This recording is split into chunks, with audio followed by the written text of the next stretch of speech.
దేని మీద పెట్టుకున్నావో అది నిన్ను ఉద్ధరించేది కాదు. సర్వే లోకహితే రతాః. రాముడు, లక్ష్మణుడు, భరతుడు, శత్రుఘ్నుడు నేర్చుకున్న విద్యలు వాళ్ళని పాడు చేసుకోవడానికి పనికి రాలేదు. మాకింత ధనుర్వేదం వచ్చు కదండి, అయిన కాందానికి బాణాలు వేసేస్తాం, అస్త్రాలు వేసేస్తాం అనలేదు. మాకింత విద్యొచ్చు కదండి, మేము అహంకరిస్తాం అనలేదు. మేమింత అందగాళ్ళం కదా, పుంసాం మోహన రూపాయ పుణ్యశ్లోకాయ మంగళం. నా తండ్రి మగవాళ్ళు మోహించారు మా స్వామిని చూసి, రామచంద్ర ప్రభువుని. అయినా తనంత తాను విధించుకున్నటువంటి షరతు, నేను ఏకపత్ని వ్రతం. అన్ని చదువుకున్నాడు, ఆయనకి మాట్లాడడం చేత కాదా? రామో దీర్ణాభిభాషతే. అమ్మా నేను 2 మాటలు మాట్లాడను, ఒక మాట అన్నానా అది జరగవలసిందే, అందుకే తక్కువ మాట్లాడతాను, ఎక్కువ మాట్లాడ్డు రామచంద్రమూర్తి. ఇది క్రమశిక్షణ. ఈ క్రమశిక్షణ వల్ల ఎవరు దానివల్ల సుఖాన్ని పొందారు? లోకం సుఖాన్ని పొందింది. సర్వే లోకహితే రతాః. ఇది పండినప్పుడు లోపల ఆ విద్య పనికి మాలింది కాలేదు. ఆ విద్య అడ్డు పెట్టుకుని సమాజాన్ని ఎలా పాడు చెయ్యొచ్చో నేర్చుకోలేదు. మీరు అందుకే చూడండి, మీకు ఒక మాట చెప్తాను, దీనికి పరాకాష్ట ఎక్కడుంటుందో తెలుసా అండి? భయము అని ఒక మాట ఉంటుంది. ఈ భయము అన్న కోణంలోంచి మీరు ఆ కళ్ళజోడు పెట్టుకుని చూడండి, అసలు మీకు ఈ ప్రపంచంలో దీని నుంచి దాటగలిగినటువంటి వాడు ఎవ్వరూ కనపడ్డారు. భయము. సింహం ఉందనుకోండి భయమే, పెద్ద పులి ఉందనుకోండి భయమే, పాముకి భయమే, కుక్కకి భయమే, పిల్లికి భయమే, నాకు భయమే, నీకు భయమే, అందరికీ భయమే. ఎందుకు భయం? ఏమో ఎవరేం చేస్తారో భయం. ఏది కాకపోతే అమ్మో నేను చచ్చిపోతానేమో భయం. ఈ భయం నుంచి విడుదల పొందగలిగినటువంటి స్థితి కలిగిన ప్రాణి అంటూ ఉంటే లోకంలో ఒక్కటే ఉంది, ఒక్క మనుష్యుడే. మీరు ఆలోచించండి జాగ్రత్తగా. ఇప్పుడు నేను తొందరపడి దాని మీద పెద్ద వేదాంతం చెప్పక్కర్లేదు, మీరు బాగా ఆలోచించండి. తర్వాత ఒక పులి అలా ఏం భయపడినా అది ఆలోచించడానికి దానికి ఏం మేధస్సు లేదు. ఒక్క మనిషి మాత్రం ఈ భయం అన్న మాట ఏమిటి, అసలు పడిపోయేది ఏది, ఏది మృత్యువు, దీనికా మృత్యువు, నాకా మృత్యువు అని ఆలోచిస్తే ఇది మారుతోంది, మారుతున్నది పడిపోతుంది, మారుతోందని తెలుసుకుంటున్నది మారలేదు. బాల్యాదిశ్యపి జగ్రదాదిషు తదా సర్వాస్వస్థాస్యపి వ్యావృత్తా స్వనువర్తమానమహివేత్యంత స్ఫురంతం సదా స్వాత్మానం ప్రకటీకరోతి భజతాం యో భద్రయా ముద్రయా తస్మై శ్రీ గురుమూర్తయే నమః శ్రీ దక్షిణామూర్తయే అంటారు శంకర భగవత్పాదులు. మారిపోతున్నటువంటి శరీరాన్ని, మారుతున్న అవస్థల్ని మారకుండా చూస్తున్నది ఒకటి ఉంది. ఇది పడుకుంది, ఇది లేచింది, ఇది చేస్తోంది, ఇది చూస్తోంది. ఇది ఒకప్పుడు పటుత్వంగా ఉండేది, దీని జుట్టు ఇప్పుడు తెల్లబడిపోతోంది, దీని గడ్డం ఇప్పుడు తెల్లబడిపోతోంది, దీనికి ఇప్పుడు పన్ను ఊడిపోయింది. చూస్తున్నదోటి ఉంది, దానికి మాత్రం వృద్ధాప్యం లేదు, దానికి యవ్వనం లేదు, దానికి బాల్యం లేదు, కాబట్టి దానికి మరణం లేదు. అది నేను మారని దాన్ని అని తెలుసుకున్న నాడు ఈ శరీరం పడిపోవడం ఆఖరం. ఒక ధ్వజం ప్రస్ఫుటంగా కనపడుతుంది. మీరు ఒక దేవాలయంలోకి వెళ్ళారనుకోండి, ధ్వజస్తంభం కనపడుతుంది. ధ్వజస్తంభం కనపడింది అంటే అది దేవాలయం ఉన్న ప్రాంగణము అని గుర్తు. దేవాలయం ఉన్న ప్రాంగణము అని గుర్తు దేని కొరకు అంటే, ధ్వజం ఎత్తుగా ఎందుకు ఎగురుతుందంటే, ఇక దాని సమీపంలో ఏ విధమైనటువంటి ఊరిరిగింపులు కాని, ఇతర మేళతాళములు కాని వెళ్ళకూడదు. ఎవరో ఊరిరిగింపుగా మేళతాళాలతో వెళ్ళిపోతున్నారు అనుకోండి, ఎంతటి మహాపురుషుడైనా పల్లకి దిగిపోవాలి, ఇంకక్కడ మేళతాళాలు చేయకూడదు. ఆలయ ప్రాంగణం దాటిపోయిన తరువాత మేళం చేయాలి. అక్కడ మేళం చేస్తే అది ఒక్క ఈశ్వర సేవ కొరకు. ఏవైనా రాజలాంఛనాలతో వెడుతున్న వాళ్ళు వాటిని విడిచిపెట్టవలసి ఉంటుంది. ఎందుకంటే ఈశ్వరుడు ఆయన మహానుభావుడు, ఆయన అఖిలాండ కోటి బ్రహ్మాండ నాయకుడు. ఈతడఖిలంబునకు ఈశ్వరుండై సకల భూతములలో ఉన్నత పొగలువాడితడు అంటాడు అన్నమాచార్య స్వామి. అలా అఖిలాండ కోటి బ్రహ్మాండ నాయకుడైనటువంటి వాడు లోపలున్నాడన్న దానికి గుర్తుగా పతాకం ఎగురుతూ ఉంటుంది. ఆ వంశం అంత గొప్పది, అన్నదమ్ములంత గొప్పవాళ్ళు, ఆ ఇల్లు అంత శోభతో ఉంది, అక్కడ వాళ్ళంత సంతోషంగా ఉన్నారు అనడానికి గుర్తా అన్నట్టుగా, ధ్వజమా పతాకమా అన్నట్టుగా స్ఫుటంగా, ఎత్తుగా, ప్రకాశవంతంగా, నలుగురు గుణవంతులైన ప్రస్ఫుటంగా తన గుణముల చేత సర్వభూతములను సంతోషింపచేస్తూ తేషాం కేతురివజ్యేష్టో రామో రతికరప్పితు. ఆయన బభూవ భూయో భూతానాం, సమస్త భూతములు రామచంద్రమూర్తిని చూస్తే సంతోషించేవి. అలా ఉంటుందా సంతోషించడం అని మీకు అనుమానం ఉండొచ్చు, ఖచ్చితంగా ఉంటుంది. మీరు చూడండి, భగవాన్ రమణ మహర్షి ఆశ్రమంలో నా స్నేహితుడు ఒకడు ఈ మధ్య కాలంలో వెళ్ళి బాగా చీకటి పడిన తర్వాత ఓ చెట్టు కింద నించున్నాడు ఏదో కారణానికి. నించుంటే ఒక పెద్ద నాగుపాము ఒకటి అతని పాదాల నుంచి పాకుతూ వెళ్ళింది. కడుపు చల్లగా ఉంటుందంటారు పాముది. చాలా మంచు ముద్దలా ఉంది, ఏమిటిదని అతను చూస్తున్నాడు. చూస్తుంటే కాళ్ళ మించి పాకుతూ వెళ్ళిపోయింది. తల ఎత్తలేదు, అతన్ని ఏమీ చేయలేదు. కింద పాము వెడుతూ ఉంటుంది, పైన నెమళ్ళు ఆడుతుంటాయి రమణుల ఆశ్రమంలో. ఋష్యశృంగుడు తపస్సు చేసిన చోట కప్పకి పాము పడగ పట్టింది అంటే నిజమా అంటాం మనం. మీరు రమణ మహర్షి ఆశ్రమానికి వెళ్ళి చూడండి, ఆయన తపోబలం, అంతటి మహాపురుషుడు తిరిగాడినటువంటి ఆ ప్రదేశానికి ఉన్నటువంటి శక్తి, అది ఇప్పటికీ కూడా పరస్పర విరుద్ధమైనటువంటి భావములు కలిగినటువంటి ప్రాణుల మధ్య సయోధ్యని చేకూరుస్తుంటుంది. ఆ ప్రాణులు తమ మధ్య ఉన్నటువంటి వైరాన్ని మరిచిపోతాయి. కారణం ఏమిటంటే అన్ని భూతముల యందు బ్రహ్మమును చూసి తానలా రమించినటువంటి వ్యక్తి తిరుగాడినటువంటి భూమి. ఆ ప్రదేశానికి అటువంటి ప్రకంపన, అటువంటి వైశిష్ట్యం ఏర్పడుతుంది. కాబట్టి రామచంద్రమూర్తిని చూస్తే కూడా సమస్త ప్రాణులు సంతోషాన్ని పొందేవిట. విశ్వామిత్రుడు ఆశ్రమంలోంచి వెళ్ళిపోతుంటే పక్షులు జంతువులు కూడా ఆయన వెంట వెళ్ళాయి. ఆయన వాటితో చెప్పాడు, వెళ్ళిపోండి వెనక్కి, మీరు ఆశ్రమంలో ఉండండి, నేను వెళ్ళిపోతున్నాను హిమాలయ పర్వతాలకి, మీరు ఇక్కడ సుఖంగా ఉండండి అని చెప్పాక అవి వెళ్ళాయి. పక్షి భాషలో మాట్లాడా, జంతు భాషలో మాట్లాడా అక్కర్లేదు. వాళ్ళు హృదయములతో మాట్లాడుకుంటారు. అది బ్రహ్మన్ అంటే. వాళ్ళు సర్వభూతముల యందు ఈశ్వరుణ్ణి చూస్తారు. మనము అభిషేకం చేస్తాం, ఒక బ్రహ్మర్షి అభిషేకం చేస్తాడు. తేడా ఎక్కడొస్తుందో తెలుసా అండి? మనం అభిషేకం చేస్తే మంత్రం, పదార్థం ఈ రెండే మనకు ఉండాలి. మనం అభిషేక మంత్రం అయిపోతూ ఉంటుంది. నమచ్చౌరాయచ శిష్యాయచ భైర్యాయచ శకత్యాయచ ప్రవాహ్యాయచ వృక్షాయచ హరికేశాయోపవీతినే పుష్టానాం పతజేన బోధమో అంటాం. మన పృష్ఠభాగాన్ని తీసుకెళ్లి అదే చెట్టుకు ఆనించి మనం నిలబడతాం. ఒక నిజమైనటువంటి బ్రహ్మవేత్త దృష్టిలో ఆ చెట్టు ఈశ్వరుడు, దాని ఆకులలోని ఆకుపచ్చతనం ఈశ్వరుడి యొక్క వెంట్రుకలు. కాబట్టి ఆయన చెట్టుకి కాలు తాటించి నిలబడలేడు. ఆయన నిజమైన అభిషేకం చేసినవాడు. కేవలం పదార్థాలు పోసి మంత్రం చెప్పిన వాడిది కాదు అభిషేకం. ఎవరిది అభిషేకం అంటే పైన ఎలా ధారాపాత్రలోంచి పడుతోందో అలా బ్రహ్మభావన నిరంతరము ఇక్కడ పడుతున్నటువంటి వాడు ఎవడున్నాడో వాడు బ్రహ్మముతో సమన్వయం అవుతూ ఉంటాడు. వాడికి ఏం చేస్తున్నా ఈశ్వరుడు కదులుతూ ఉంటాడు. పానీయంబులు త్రాగుచున్ కొడుచుతున్ భాషించుతున్ హాసలీలా నిద్రాదులు చేయుచున్ తిరుగుచున్ లక్షించుతున్ సంతత శ్రీనారాయణ పాద పద్మజుగళీ చింతామృతాస్వాద సంధానుండై మరచంచురారుసుతుడే తద్విశ్వమం భువరా అంటారు పోతన గారు ప్రహ్లాదుడి గురించి. ఏది చేస్తున్నా ఈశ్వరుణ్ణి సమన్వయం చేసుకునే శక్తి ఉంటుంది. జపో జల్ప శిల్పం సకలమపి ముద్రా విరచన గతి ప్రాదక్షిణ్యాక్రమణవశనాద్యహుతి విధి ప్రణామ సందేశ సుఖమఖిలమాత్మార్పణ దృశ అంటారు శంకర భగవత్పాదులు సౌందర్యలహరి చేస్తూ. ఆయన మాట మాట్లాడితే మంత్రం, ఆయన నడిస్తే ప్రదక్షిణం, ఆయన చెయ్యి కదిపితే అది ముద్ర. ఎందుకవుతోందంటే లోపల ఆయనకున్నటువంటి బ్రాహ్మీ స్థితి, బ్రాహ్మీమయమూర్తులు అంటారు విశ్వనాథ సత్యనారాయణ గారు. అటువంటి స్థితిని పొందినటువంటి మహాపురుషులు ఎవరున్నారో అటువంటి వారి యొక్క భావమును భూతములు కూడా అర్థం చేసుకుంటాయి. భూతములు అంటే నా ఉద్దేశం ప్రాణులు. అవి కూడా వారి పట్ల అటువంటి ప్రేమ పెంచుకుంటాయి. భగవాన్ రమణులు ఆశ్రమంలో ఉంటే ఒక కోతి చిన్న చిన్న పిల్లలతో వచ్చి చెట్టు మీద కూర్చుని కిచకిచలాడుతూ ఏడుస్తోంది. దాన్ని కొట్టబోయారు. ఈయన వెళ్ళి ఆ కోతి కిచకిచకిచకిచమంటూ చెట్టు కొమ్మ మించి ఆయన వంక చూసి కిచకిచలాడుతోంది. ఆహా ఆహా అంటూ ఆయన ఏడుస్తున్నారు. అంతా అయిపోయింది, ఆ కోతి వెళ్ళిపోయింది పిల్లల్ని పట్టుకుని. అడిగారు ఆశ్రమంలో ఉన్న వాళ్ళు, కోతి ఏం కిచకిచలాడింది, మీరెందుకు ఏడ్చారు? దానికి ఒక కూతురుట.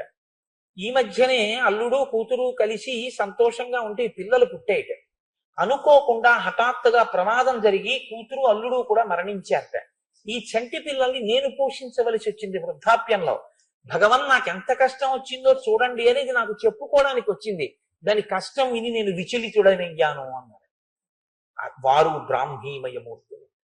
వారిని చూసి భూతములు సంతోషిస్తాయని అంటే కావ్యం మీరు ఆశ్చర్యపడవలసిన అవసరమే ఉండదు. అది చేరవలసిన స్థితి.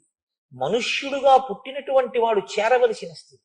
ఏ రాగద్వేషములు నేర్చుకోవడానికి మీకు పాఠశాల ఉండదు, అవి జన్మాంతర సంస్కారంగా వచ్చేస్తాయి. రాగద్వేషములు తొలగించుకోవడానికి గురుబోధ వినాలి. రాగద్వేషములు తొలగించుకోవడానికి మీరు కావ్య పఠనం చేయాలి. రామాయణం ఎందుకు చదవాలి అంటే రాముడు ఎలా ప్రవర్తించగలిగాడో అలా నేనేమైనా కొంతవరకు ప్రయత్నించగలనా, నేను ప్రవర్తించగలనా, నేను అలా కొంతలో కొంతైనా ఈశ్వర దర్శనం చేయడం అలవాటు చేసుకోగలనా, దాని కొరకు తేషాంకేతురివజ్యేష్టో రామో రతికరప్పితు. ఎంత పెద్ద మాట చూడండి.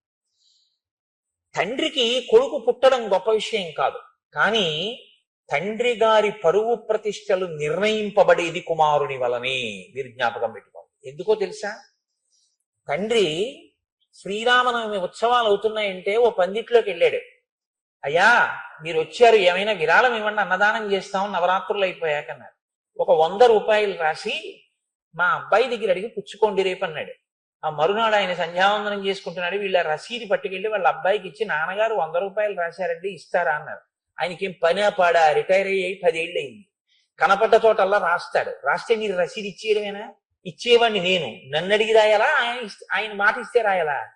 ఆయన్ని అడిగి పుచ్చుకోండి, ఏమి ఇస్తాడో చూద్దరు గాని అన్నాడు అనుకోండి. ఆ తండ్రి గతంలో ఎంత ప్రతిష్ట సంపాదించుకున్నవాడైనా సరే ఆయనంటూ బాధపడి ఆ రోజు మరణించినంత ఖేదం పొందేది ఇప్పుడు అంటే కొడుకు మాటల వల్ల. కొడుకు రతికరప్పితు, తండ్రిని సంతోషింపచేశాడు రాముడు. దేని చేత? ఒక్కటే, రామా ఇలా రా. ఏ నాన్నగారని ఎందుకు ఇప్పుడు కాదు, పరిగెత్తుకుంటూ వెళ్ళి నిలబడ్డాడు. ఇది ఎంత దూరం వెళ్ళిందంటే, రామా నీకు రాజ్యం ఇస్తున్నాను రేపు, ఎందుకు నాన్నగారండి అడగలేదు. రామా నీకు రాజ్యం ఇవ్వట్లేదు, ఎందుకు ఇవ్వరు నాన్నగారండి అడగలేదు. ఇస్తానన్నది నాన్నగారే, ఇవ్వనన్నది నాన్నగారే, నాన్నగారికి ఆ హక్కు ఉంది. ఇది రాముడండి. ఇది రతికరప్పితు, తండ్రికి సంతోషం. అప్పుడు నాన్న నాన్న అని మీరు బుజ్జగించి కొడుకు ఏది అడిగితే అది ఇచ్చినప్పుడల్లా నాన్నగారండి నాన్నగారండి అంటే కొడుకు గొప్పవాడు కాడు. కొడుకు చేద్దామన్న పనిని కారణం చెప్పకుండా తండ్రి పిలిచి నువ్వు అది చెయ్యొద్దు అని చెప్తే, మా నాన్నగారు మహాత్ముడు, పెద్దవాడు, నన్ను కన్నవాడు, నా విద్యాబుద్ధులు నేర్పినవాడు, నా యోగ్యత చూసినవాడు, ఆయన ఎందుకు వద్దన్నారో నేను చెయ్యి. ఏమంటే కనుక్కోండి ఎందుకు వద్దన్నారో, నేను అడగాలా? అడగక్కర్లేదు, మా నాన్నగారు వద్దన్నారంతే అన్నాడు అనుకోండి, ఆ తండ్రికి గజారోహణం చేయించినట్టు. చాలు నాకు అటువంటి కొడుకని. రతికరప్పితు. ఇది రాముడు అనుకుంటున్నాడా నేను తండ్రి గారి మాట వింటున్నానని? రాముడి వలన నేను నా తండ్రితనం శోభించిందని దశరథుడు అనుకుంటున్నాడా? దశరథుడు అనుకోవాలి. మీరు జాగ్రత్తగా గుర్తుపట్టండి. మనం చాలా మంది ఏమంటామంటే, నీ చేయగలిగిందంతా చేస్తున్నానండి, నా లోటు ఏం లేదు, ఇంక నేను ఏం చేయగలను చెప్పండి అంటాం. నువ్వు అనుకోవడం కాదు, మీ అమ్మగారు నాన్నగారు అలా అనుకుంటున్నారా? అది ప్రధానం. నీ అమ్మగారు నాన్నగారు అలా అనుకోవాలి. అలా అనుకుంటే కొడుకుగా నీ కర్తవ్యం పూర్తయినట్టు. బాధ్యత అన్న మాట వాడకండి. బాధ్యత వేరు, బాధ్యత అన్న మాట వాడకూడదు. బాధ్యత అన్న మాట ఎప్పుడు జ్ఞాపకం పెట్టుకోండి, మిమ్మల్ని పతనం వైపు తీసుకెళ్తాం. బాధ్యత హెచ్చవేత, అర్థం పర్థం లేకుండా తీసుకెళ్లి పాడు చేసే మాట బాధ్యతే. బాధ్యత నెత్తికిత్తుకుంటే 7 తరాలకి దాచినా మీకు చాలు.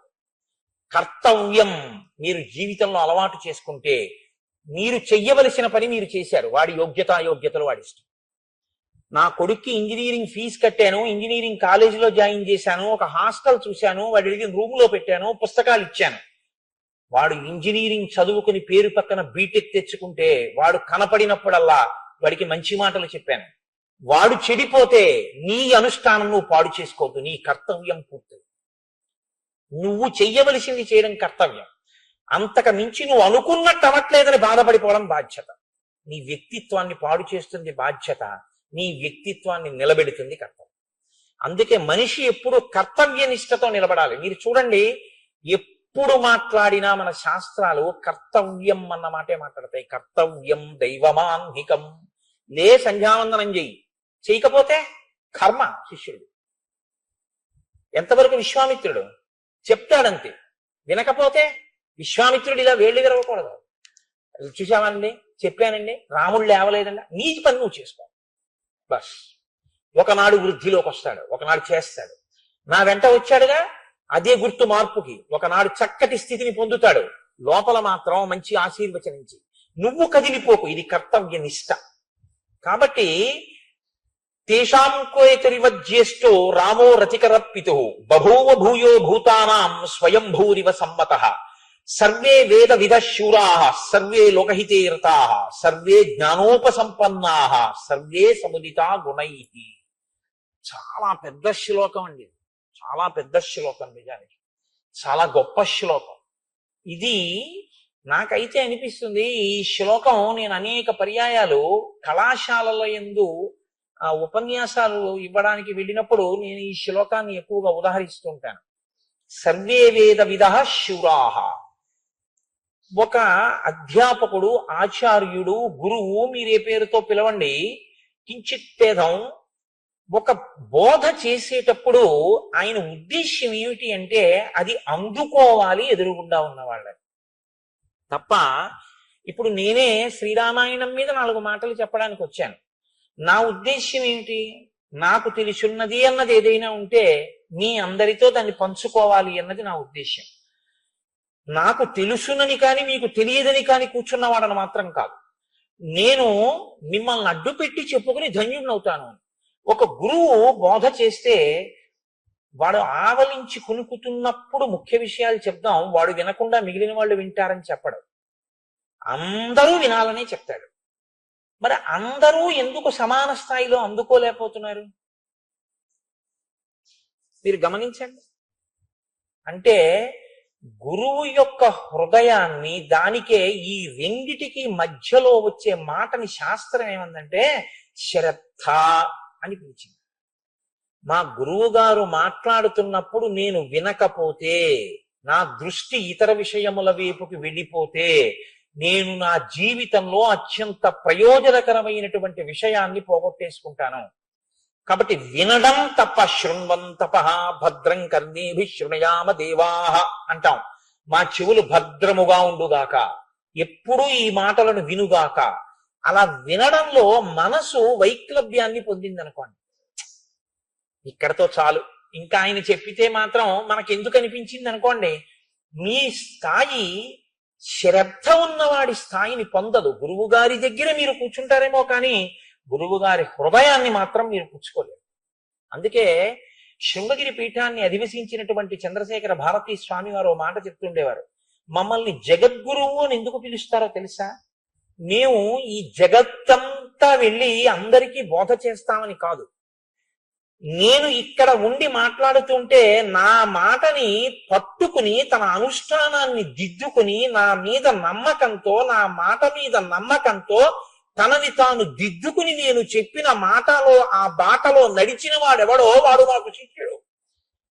ఎప్పుడూ నా పక్కనే ఉన్నా నా మాట మీద లక్ష్యం లేనివాడు, నేను చెప్పిన దాని మీద నమ్మకం లేనివాడు నా పక్కనే ఉన్నా వాడు నాకు శిష్యుడు కాలేడు. వాడు కాకూడదని నేను అనలేదు, వాడు కాలేకపోయాడు. ఎందుకంటే మధ్యలో శ్రద్ధ అడ్డొచ్చింది. ఇంకోటి ఇక్కడ లేడు. చంద్రశేఖర భారతీ స్వామిని నేను ఆయన శరీరంతో ఉండగా దర్శించలేదు. అనేక పర్యాయాలు చంద్రశేఖర భారతీ స్వామి వారు చెప్పిన మాటల్ని నేను వాడుతుంటాను. రామకృష్ణ పరమహంస మాటలు వాడతాను, శంకర భగవత్పాదుల మాటలు వాడతాను. వాడుతున్నాను అంటే నేను శంకరుని చూశానా, నేను చంద్రశేఖర పరమాచార్య స్వామి వారిని చూశానా, నేను చంద్రశేఖర భారతీ స్వామిని చూశానా?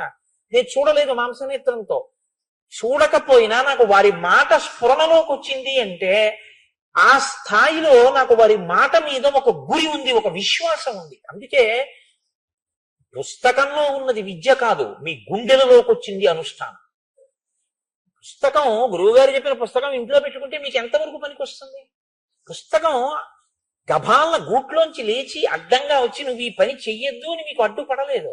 శ్రీరామాయణం పుస్తకాన్ని అక్కడ పెట్టి మీరు తాగిన ఎంగిలి కాఫీ కప్పు కూడా రామాయణం పక్కన పెడితే రామాయణం గభాలను ఎగిరి పక్కబల్ల మీదకి వెళ్ళదు. కానీ మీ సంస్కారం బయటికి వస్తుంది. ఎంగిలి కప్పు పెట్టవలసిన ప్రదేశానికి శ్రీరామాయణం పక్కన ఎంగిలి కాఫీ కప్పు ఉంచడానికి రెండిటికి మధ్యలో భేదం ఏమీ లేదు.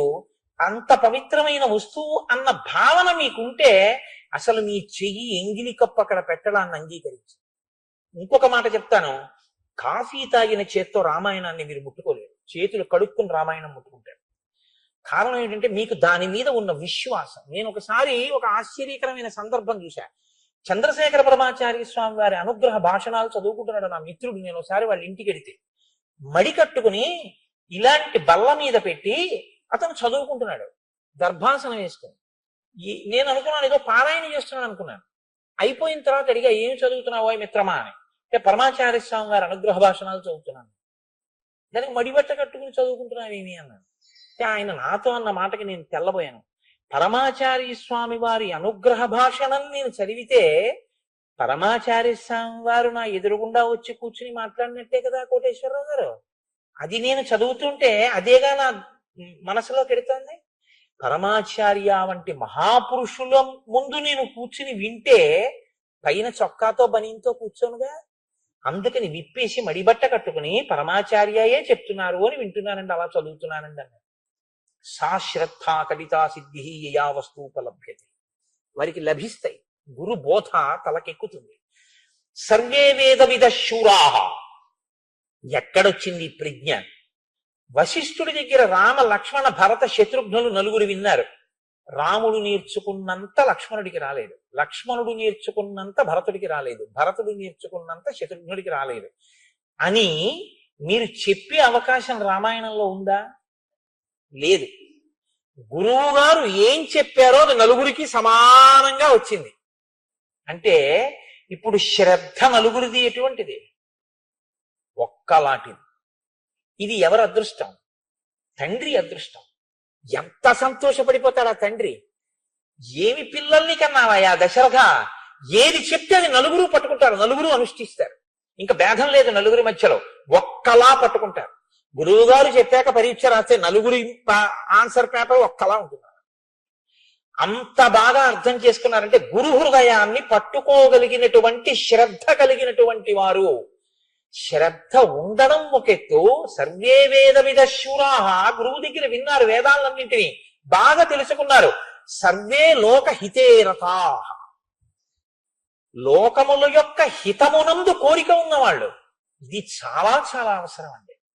ఒకరికి గొప్ప అందం ఉంటుంది, అది ఎందుకు పనికొస్తుందంటే అమాయకుల్ని పాడు చేయడానికి పనికొస్తుంది.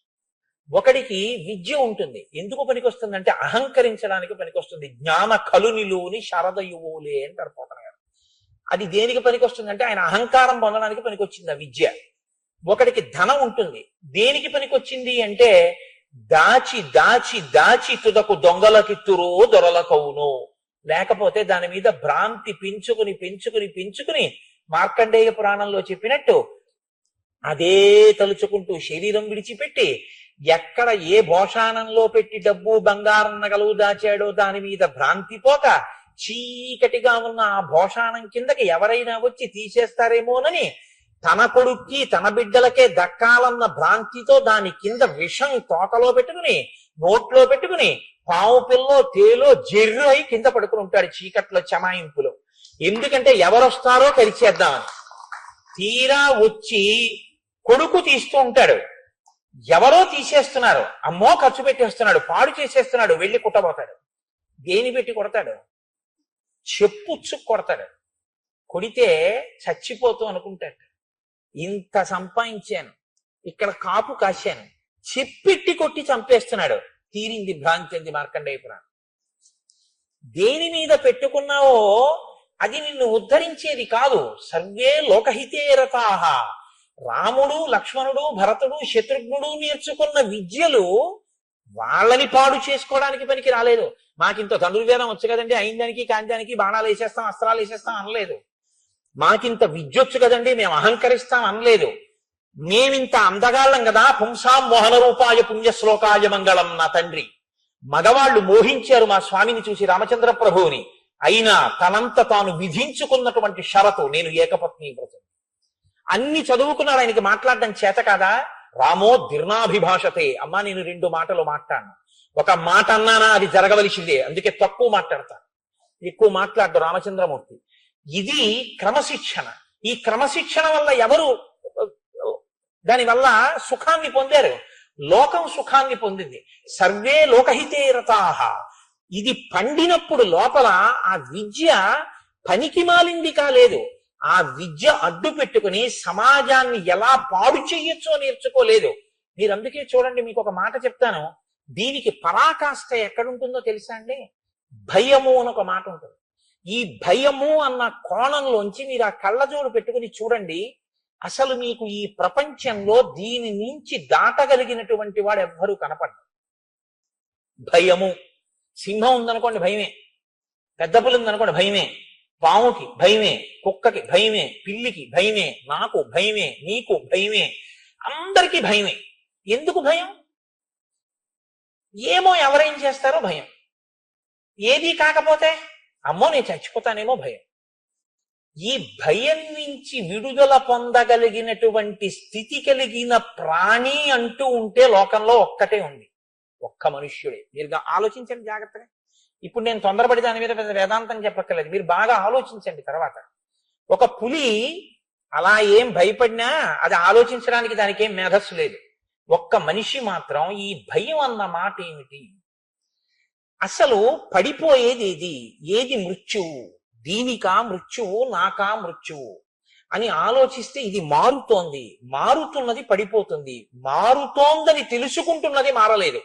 బాల్యాదిశ్యపి జగ్రదాదిషు తదా సర్వాస్వస్థాస్యపి వ్యావృత్తా స్వనువర్తమానమహివేత్యం స్ఫురంతం సదా స్వాత్మానం ప్రకటీకరోతి భజతాం యో భద్రయా ముద్రయా తస్మై శ్రీ గురుమూర్తయే నమ ఇదం శ్రీ దక్షిణామూర్తయే అంటారు శంకర భగవత్పాదులు.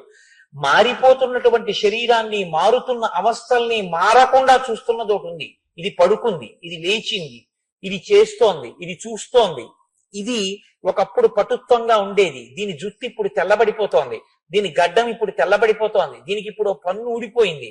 చూస్తున్నదోటి ఉంది, దానికి మాత్రం వృద్ధాప్యం లేదు, దానికి యవ్వనం లేదు, దానికి బాల్యం లేదు, కాబట్టి దానికి మరణం లేదు. అది నేను మారని దాన్ని అని తెలుసుకున్న నాడు ఈ శరీరం పడిపోవడం ఆఖరు. ఇక మళ్ళీ పుట్టడం అన్నది లేదు. చమత్కారంగా ఒక కవి అన్నాడు, ఈశ్వర నీకు నేను చేసే ఆఖరి నమస్కారం ఇది అన్నాడు. ఏమంటావేమో, గత జన్మలలో నమస్కారం చేయలేదు కాబట్టి ఇప్పుడు పుట్టాను, ఇప్పుడు చేశాను కాబట్టి పుట్టాను, కాబట్టి ఇదే ఆఖరి నమస్కారం. కాబట్టి ఆ ప్రజ్ఞ భాషించడం, సర్వే లోకహితే రతాః, తాను భయము నుంచి తప్పుకోవాలి, ఇతర ప్రాణులను నిష్కారణమైన భయమునకు గురి చెయ్యకూడదు. మీరు బాగా జ్ఞాపకం పెట్టుకోండి ఒక విషయాన్ని, మిమ్మల్ని తీసుకెళ్లి ఎన్ని సుఖకరమైన వస్తువుల మధ్య కూర్చోపెట్టినా శాంతి అన్న మాట మీ మనసులో లేకపోతే మీకు అవి సుఖమును ఇయ్యజాలవు. బాగా విచారణ చేయండి నేను అన్నమాట. నన్ను తీసుకెళ్లి ఏసీ హాల్లో కూర్చోబెట్టి, హోమ్ థియేటర్ అయ్యా, ఎవరు లేరు, నీకు ఇష్టంగా నర్తనశాలలో పద్యాలు కాబట్టి అదిగో నీకు చూపిస్తున్నాను చూడు, అదిగో ఆ పద్యాలు విను ఒకసారి, నీకు మహాభారతం విరాట పర్వంలో పద్యాలంటే చాలా ఇష్టంగా చూడు, అదిగో ఆ ఘట్టం చూపిస్తున్నాం అన్నారనుకోండి, నా మనసులో ఏదో అశాంతికారకమైనటువంటి విషయం ఒకటి దొల్లుతోంది అనుకోండి. ఇప్పుడు నాకు ఆ నర్తనశాల చూస్తున్నా, ఏసీ థియేటర్లో ఉన్నా నాకు చెమటే పడుతూ ఉంటుంది. నేను మధ్య మధ్యలో ఇలా తల తిప్పేదో ఆలోచిస్తూ గోళ్లు గిల్లుతుంటే నా మిత్రుడు అంటాడు, ఏం అలా ఉన్నావు, నర్తనశాలలో చూపిస్తున్నా చెమట పడుతోంది అండి నీకు అంటే, కాంచనమయ వేదిక కనక్కేతనోజ్వల విభ్రమము వాడు కలశయుండు అని వినపడచ్చు. మనసేది ఇక్కడ లేదు శాంతి. ఇక్కడ శాంతి ఉంటే బాహ్యంలో మీరు ఎక్కడ ఉండండి, మీరు సంతోషంగా ఉంటారు. సంతోషమునకు హేతువు మీలోని శాంతి. నీకు శాంతి సంతోషకారకమైనట్టే ఎవరి సంతోషానికి కారకమైనా వాళ్ళ మనసులో శాంతి. దాన్ని భగ్నం చెయ్యడం మీ హక్కు కాదు. ఇది సర్వే లోక హితేరతాః. ఇదొక్కటి మీరు తెలుసుకుంటే చాలు. వ్యాసుడు సమస్త వాంగ్మయాన్ని నిర్మించాడు. శిష్యులు అన్నారు, అష్టాదశ పురాణాలు, ఇన్ని గ్రంథాలు, ఇన్ని వ్యాఖ్యానాలు, బ్రహ్మసూత్రాలు, భాగవతం ఏం చదవం, వీటన్నింటి సారాంశం 2 శ్లోకాల్లో చెప్తారా అని అడిగారు. వ్యాసుడు అన్నాడు, దానికి 2 శ్లోకాలు ఎందుకు, మళ్ళీ సారాంశం చెప్పేదానికి ఒక్క పాదంలో చెప్తాను బాగా వినండి అన్నాడు. ఏమిటో తెలుసా సారాంశం అంతా? సమస్త వాంగ్మయానికి కూడాను పరులకు ఉపకారము చెయ్యడమే ధర్మం, పరులను పీడించడమే అధర్మం. అదే ఈ సమస్త వాంగ్మయానికి కూడా సారాంశం. అదొక్కటి తెలుసుకోండి చాలా. అదే వేద ధర్మం కూడా అయినప్పుడు మీరు ఇతరుల శాంతికి భంగము కాని రీతిలో ప్రవర్తించడం అలవాటైతే అది ఎక్కడి నుంచి రావాలి? గురుబోధ జీర్ణం అవ్వాలి లోపల. ఎప్పుడూ గురువు గారు పక్కన ఉండరు. ఏది పక్కన ఉంటుంది? లోపలికి వెళ్ళినటువంటి గురువాక్యం మీకు తోడుగా ఉంటుంది. మా గురువు గారు ఇలా చెప్పారు, నేను అలాగే ప్రవర్తిస్తాను. ఈ గురువాక్యం మిమ్మల్ని ఎప్పుడు నిలబెడుతూ ఉండాలి. అందుకే తల్లిదండ్రులు గొప్పవాడా గురువు గొప్పవాడా అంటే గురువే గొప్పవాడు. తల్లిదండ్రులు ఉపాధినిచ్చారు, మళ్ళీ ఇంకో ఉపాధిలోకి వెళ్లకుండా చేయగలిగిన వాడు గురువు. కాబట్టి తల్లిదండ్రుల కన్నా గురువే గొప్పవాడు. ఆ గురు వాక్యం ఇక్కడ ఉండాలి. అస్తమానం వశిష్ఠుడు పక్కన ఉన్నాడండి రాముడికి, అస్తమానం విశ్వామిత్రుడు పక్కన ఉన్నాడా? ఎవరు పక్కన ఉన్నారని ధర్మం పాటించాడు, ఎవరు పక్కనున్నారని రాముడయ్యాడు, అందరికీ సంతోషం కల్పించగలిగాడు. అంటే గురువాక్యాన్ని లోపల పెట్టుకున్నాడు. అందరి శాంతికి తాను కారకమై అందరూ సంతోషించడానికి తాను హేతువయ్యాడు. ఇది నువ్వు కావాలని చెప్పడం రామాయణం తప్ప రాముడికి సర్టిఫికెట్ ఇవ్వడానికి నువ్వు రామాయణం చెప్పు. నీ సర్టిఫికెట్ రాముడికి అక్కర్లేదు. ఇప్పుడు నువ్వు కొత్తగా ఇవాళ ఓ సర్టిఫికెట్ రాసి రాముడికి ఇవ్వక్కర్లేదు. ఇప్పుడు మీరు కొత్తగా రామాయణంలో రాముడు గొప్పవాడని తెలుసుకోవలసిన అవసరము మీకు లేదు. రామాయణం దేనికి వింటాను, దేనికి చదువుతా అంటే రాముడు సర్వలోకహితే రథాహ ఎలాగా అన్నది అర్థమైతే నువ్వు నీ గురువు దగ్గర అలా ఉండాలి. నువ్వు సమాజంలో అలా నడువడి, అటువంటి నడవడితో నువ్వు ఉండాలి. ఇది నీకు రావడానికి రామాయణం. అందుకని పర్వతాలున్నంత వరకు, నదులు ప్రవహించినంత వరకు రామాయణం చెప్పబడుతూనే ఉంటుంది. రామాయణం చెప్పబడినంత కాలం మానవత్వం బతికే ఉంటుందన్నారు. కాబట్టి సర్వే వేద విదశూరాహ సర్వే లోకహితే రతాహ సర్వే జ్ఞానోపసంపన్నాహ, అందరూ జ్ఞానాన్ని పొందారు. అలా ఎలా పొందారు అంటే మీకు చెప్పే, అందరిది ఒకటే శ్రద్ధ. ఒకానొకప్పుడు ప్రజాపతి ఇద్దరు శిష్యుల్ని కూర్చోబెట్టుకున్నాడు, విరోచనుడు ఇంద్రుడు. కూర్చోబెట్టుకుని పాఠం చెప్పాడు ఆయన. కొంతవరకు విన్నాడు విరోచనుడు. చాలు, శరీరంతో మనం పొందవలసినటువంటి సుఖశాంతులు, భోగభాగ్యాలు, వీటి గురించి విన్నాను, ఇంకా ఆత్మ గొడవ మనకెందుకని చెప్పేసి ఇంక అక్కడి నుంచి వినడం మానేశాడు శ్రద్ధతో. ఆయన ఏ స్థాయిని పొందాడు? అన్నీ విన్న దేవేంద్రుడు ఏ స్థాయిని పొందాడు? వాల్మీకి మహర్షి తన ఆశ్రమంలో లవకుశులకు సంగీత విద్య నేర్పినప్పుడు, పాఠం నేర్పినప్పుడు ఆత్రేయీను ఒక ఆడపిల్లకు కూడా నేర్పారు. ముగ్గురికి పాఠాలు నేర్పిన తర్వాత ఆయన పరీక్ష పెడితే ఆత్రేయికి ఏమీ రాలేదు, కొంతే వచ్చింది. లవకుశులిద్దరూ సర్వోత్కృష్టమైనటువంటి స్థితిని పొందారు. ఆత్రేయి లవకుశుల దగ్గరికి వచ్చి ఒక గొప్ప మాట, నాకు శ్రద్ధాలోపం జరిగింది. ఏ గురువు మీకు చెప్పారో ఆ గురువు వలన మీరు ఇంత స్థితికి వెళ్ళారు. నాకు ఆ గురువే చెప్పారు, నాకు ఇందులో ఏమీ రాలేదు, అంటే నాకు శ్రద్ధ లేదు. నాకు లేని శ్రద్ధకి నేను మళ్ళీ వెళ్ళి గురువు గారి యొక్క శ్వాసని క్షోభ పెట్టలేనుంది. గురువు మాట్లాడితే గురువు శ్వాస క్షోభించిందండి, ఘర్షణ పొందింది ఆయన శ్వాస. అందుకే సరి అయిన శిష్యుడు దొరికితే గురువు ఏమంటాడో తెలుసా అండి? నా శ్వాస ధన్యత పొందిందంట. నా శ్వాస ధన్యత పొందిందంటే నా ఊపిరి వాక్ అయింది. వాక్ అయినప్పుడు నా ఉరప్పంజరం వ్యాకోచించి సంకోచించినప్పుడు మాట్లాడి మాట్లాడి చెమట పట్టి ఇదంతా నొప్పి చేసింది. నొప్పి చేస్తే చేసింది కానీ నా ఊపిరి కష్టపడితే పడింది. కానీ ఒక్క శిష్యుడు నా హృదయాన్ని అందిపుచ్చుకున్నాడు, వాడి జీవితం మార్చుకున్నాడు. చాలు, నా శ్వాస ధన్యత పొందింది అంటారు. చాలా పెద్ద మాటలండి గురు శిష్యుల మధ్య. ఆత్రేయంది, నేను అగస్త్య మహర్షిని ఆశ్రయించి ఈసారి జాగ్రత్తగా నేర్చుకుంటాను. శ్రద్ధ మధ్యలో నాకు అందుకే తరచూ అనిపిస్తుంది, పిల్లలు వినవలసినటువంటిది శ్రీరామాయణం. ఎక్కడ చదువులో తేడా వస్తోందో, అందరూ చదువుకున్నా ఒకడు ఐఏఎస్ ఎందుకు అవుతున్నాడో, ఇంకొకడు ఎందుకు ప్యూన్ అవుతున్నాడో రామాయణం చెప్తుంది ఆ రహస్యాన్ని. అది చెప్పకుండా పాఠం చెప్పించడానికి మీరు పంపించి ఉపయోగం ఏముంది? సర్వే వేద విదశూరాహ సర్వే లోకహితే రతాహ సర్వే జ్ఞానోపసంపన్నాహ సర్వే సముదితా గుణైః, గుణములుగా ప్రకాశించాయి. ఎంత గొప్ప మాట అండి! గురువు గారి మాట నిరంతరము జ్ఞాపకంలోకి వస్తోంది.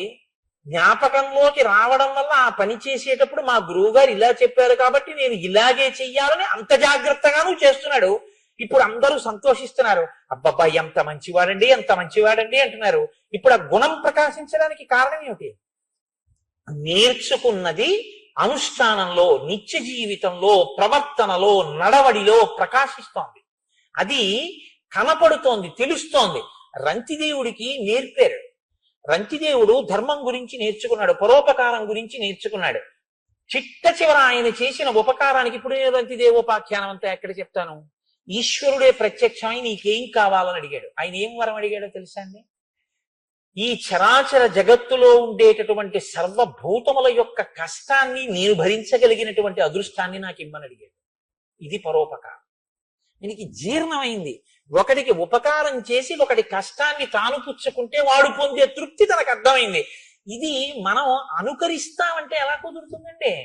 కుదరదు, జీర్ణం కావాలి. ఇది ఈ జీర్ణం అయ్యేటటువంటి స్థితి, గుణములుగా ప్రకాశించగలిగినటువంటి స్థితి, ఇది సర్వే సముదితా గుణై. శరణాగతి అంటే ఏమిటో, ఆర్తితో వచ్చి నిన్ను నేను చేరాను రక్షించు అని అడిగితే ఒక క్షత్రియుడు ఎలా ప్రవర్తించాలో నేర్పాడు వశిష్ఠుడు, నేర్పాడు విశ్వామిత్రుడు. చిట్ట చివర విభీషణుడే వచ్చాడు. తన భార్యను ఎత్తుకుపోయిన వాడి తమ్ముడు ఆకాశంలో నించున్నాడు. ఎవ్వరూ వద్దన్నారు. రాముడు అన్నాడు, ఒక బోయవాడికి ఒక పక్షి ఆశ్రయం ఇచ్చింది, క్షత్రియుణ్ణి నేనంతటి వాణ్ణి చేసి తీరాలి, విభీషణుడికి ఆశ్రయం ఇస్తున్నానన్నాడు. ఇప్పుడు రామచంద్రమూర్తి యొక్క గుణం ప్రకాశించిందంటే కారణం వెనకాతల గురువు గారి యొక్క బోధ జీర్ణమై లోపల ఉండిపోయింది. అలాగా అది లోపల ఉండిపోయింది కాబట్టి గుణములుగా ప్రకాశించింది. అలా కాకుండా సుచీంద్రంలో ధర్మరాజు గారు అంటారు, మీరు సుచీంద్రం క్షేత్రానికి వెళితే ధర్మరాజు గారి విగ్రహం ఉంటుంది, ఓ చీపురు పుల్ల మీకు ఇచ్చే ఆయన చెవిలో పెట్టండి అంటారు. అది ఎందుకండి బాబు, ధర్మరాజు గారి చెవిలో చీపురు పుల్ల పెట్టడం ఎందుకన్నారు అనుకోండి, మీరు పెట్టండి పర్వాలేదంటారు. మీరు చీపురు పుల్ల ఇట్టించి పెడితే ఇట్టించి బయటకు వచ్చేస్తుంది. సుచీంద్రంలో ధర్మరాజు గారు అంటే ఆయన అంటారు, అంటే ఏమిటంటే ఆయన కూర్చుంటాడు, వింటూ ఉంటాడు, ఇందులో పొల్లు అక్కర్లేనిది ఉంది అని ఆయనకు అనిపించింది అనుకోండి, ఆయన ఏం చేస్తాడంటే శ్రీ విద్యే శివభామ భాగ నిలయే శ్రీరాజ రాజార్చితే అని లోపల స్తోత్రం చేస్తుంటాడు, పైకి అంటుంటాడు. కాసేపు ఆగి చెప్తున్నవాడు ఏదో అడుగుతాడు, ఏమన్నారు అంటాడు. 2-3 మాటలు అయ్యాక ఆయనకు అర్థం అవుతుంది, నేను పరధ్యానంగా ఉన్నాడు, వింటలేదని లేచి వెళ్ళిపోతాడు. మిగిలిన వారి మాటలన్నీ కూడా జంతువుల యొక్క, పక్షుల యొక్క కోతలు. గురువు గారి వాక్కు సింహ గర్జన అని. ఎంత పెద్ద మాట చూడండి. పక్షులు బోల్డ్ అరుస్తుంటాయి, పట్టించుకుంటారేంటి మీరు? తెల్లవారకట్ట మీ పని మీది. ఏవో జంతువులు అరుస్తున్నాయి, కుక్క అరుస్తోంది అంటారు, మీ పని మీరు చేసుకుంటారు. అదే ఒక సింహం ఒక కొన మీద కూర్చుని ఒక్కసారి ఇలా కలయి తిరిగి చూసి ఒక పెద్ద గర్జన చేసింది అనుకోండి, ఇక మళ్ళీ ఎక్కడ జంతువు ఉండదు, అన్ని పారిపోతాయి గుహల్లోకి. ఒక్కసారి గురువాక్యం కాని శ్రద్ధతో లోపలికి వెళ్ళింది అనుకోండి, కోట్ల కోట్ల జన్మల నుంచి లోపల తిష్టవేసినటువంటి సమస్తమైనటువంటి దురల్వాట్లు, పిచ్చి పిచ్చి ఆలోచనలు ఎగిరిపోతాయి. అంతే, గురువాక్యం తిరుగుతుంటుంది లోపల. అందుకే గురువాక్యం సింహ గర్జన అనేవారు భగవాన్ రమణులు. సర్వే వేద విదశూరాహ, వదిలిపెట్టేస్తాను ఆ శ్లోకం అక్కడతో. సర్వే లోకహితే రతాహ, సర్వే జ్ఞానోపసంపన్నాహ, సర్వే సముదితా గుణై. అలా మహానుభావులు పెరిగి పెద్దవాళ్ళు అవుతున్నారు. గజస్కంధే అశ్వపృష్టే చ రథచర్యాసు సమ్మత ధనుర్వేదే చ నిరత పితృ శుశ్రూషణే రత. వాళ్ళు ప్రత్యేకించి రామచంద్రమూర్తి గజస్కంధే, ఏనుగు యొక్క కుంభస్థలం మీద కూర్చుని యుద్ధం చెయ్యడంలో, అశ్వపుష్టేచ గుర్రం యొక్క వీపు మీద కూర్చుని యుద్ధం చేయడంలో ఆయన, అలాగే రథం మీద కూర్చుని యుద్ధం చేయడంలో, ధనుర్వేదంలో ఎంతటి ప్రజ్ఞని పొందినటువంటి వాడంటే పితృ శుశ్రూష చెయ్యడంలో, అంటే తండ్రి గారి యొక్క సేవ చెయ్యడంలో ఆయనకు ఆయనే సాటి. అంతటి మహావీరుడుగా రూపుదిద్దుకున్నాడు. సర్వప్రియకరస్తస్య రామస్యాపి శరీరతః లక్ష్మణో లక్ష్మి సంపన్నో బహిప్రాణ ఇవాపరః. ఈ శ్లోకం గురించే నేను మీకు విజ్ఞాపన చేశాను. ఆ వశిష్ఠ మహర్షి పేరు పెట్టడానికి కారణం ఇది. సర్వప్రియకరస్తస్య, రామచంద్రమూర్తి ఎప్పుడూ అందరికీ రమ్యమైనటువంటి మూర్తిగానే కనపడేవాడు. కానీ లక్ష్మణమూర్తి మాత్రం రామస్యాపి శరీరతః, ఎప్పుడూ రాముడికి తన శరీరంతో కూడా సేవ చేస్తూ ఉండాలి. లక్ష్మణో లక్ష్మీ సంపన్నో, లక్ష్మణుడు లక్ష్మీ సంపన్నుడు. దేని చేత? ఎప్పుడూ ఆయన రామచంద్రమూర్తి కాళ్ళు పట్టకపోతే, రాముడితో కలిసి అన్నం తినకపోతే అది ఆయనకి భోజనం కాదు. వెనకటికి ఒక కవి అంటుండేవారట, మా ఊళ్ళో చూడాలి పౌర్ణమి చంద్రుడు అని. వాళ్ళ ఊళ్ళో పౌర్ణమి చంద్రుడిని చూడండి. పౌర్ణమి చంద్రుడు ఎక్కడైనా పౌర్ణమి చంద్రుడు కాడా అంటే కాదు, మా ఊళ్ళో పౌర్ణమి చంద్రుడే పౌర్ణమి చంద్రుడు అనేవాడు. ఎందుకంటే తను చదువుకున్న ఊరు, తను చదువుకున్నటువంటి ఇల్లు, ఆ ఇంటి అరుగు మీద కూర్చుని పౌర్ణమి చంద్రుడిని చూస్తే ఆయనకి పౌర్ణమి చంద్రుడిని చూసినట్టు ఉండేది. చూడండి, కొంతమంది అంటుంటారు, మా ఆవిడ లేదు 2 రోజుల నుంచి అసలు అన్నం తిన్నట్టు లేదండి అంటారు. అన్నం తిన్నట్టు లేదేమిటి, తిన్నావుగా. ఆవిడ పక్కన లేదు, అందుకని ఆయనకి భోజనంలా లేదనమాట, బలం ఇవ్వలేదు. ప్రీతి ఆవిడ మీద ఉంది, అందుకని ఆవిడ చేత్తో చారు అన్నం పెట్టినా ఆయనకి 5 బి కాంప్లెక్స్ ఇంజక్షన్లు చేయించుకున్నట్టు ఉంటుంది. అలా రామస్యాపి శరీరతః, రాముడి పక్కన ఉండాలి లక్ష్మణుడు ఎప్పుడు. అంతగా సేవించాడు. ఏదో పక్కన కూర్చోవడం అంటే ఉతిన పక్కన కూర్చోవడం కాదు, ఆయనకి ఎప్పుడు సేవ చేస్తూ ఉండాలి. లక్ష్మణో లక్ష్మి సంపన్నో బహిప్రాణ ఇవాపర. లోపల రాముడి ప్రాణం మనకి దర్శనీయం కాదు, కనపడదు. లోపల రాముడి ప్రాణాన్ని బయట చూడాలంటే లక్ష్మణుణ్ణి చూడాలన్నారు. ఇది చాలా పెద్ద మాట తెలుసా అండి. లోపలి ప్రాణం పోతే ఏమవుతుందండి? శివమునకు షీకి కొమ్ము పైకి లేస్తుంది కదా.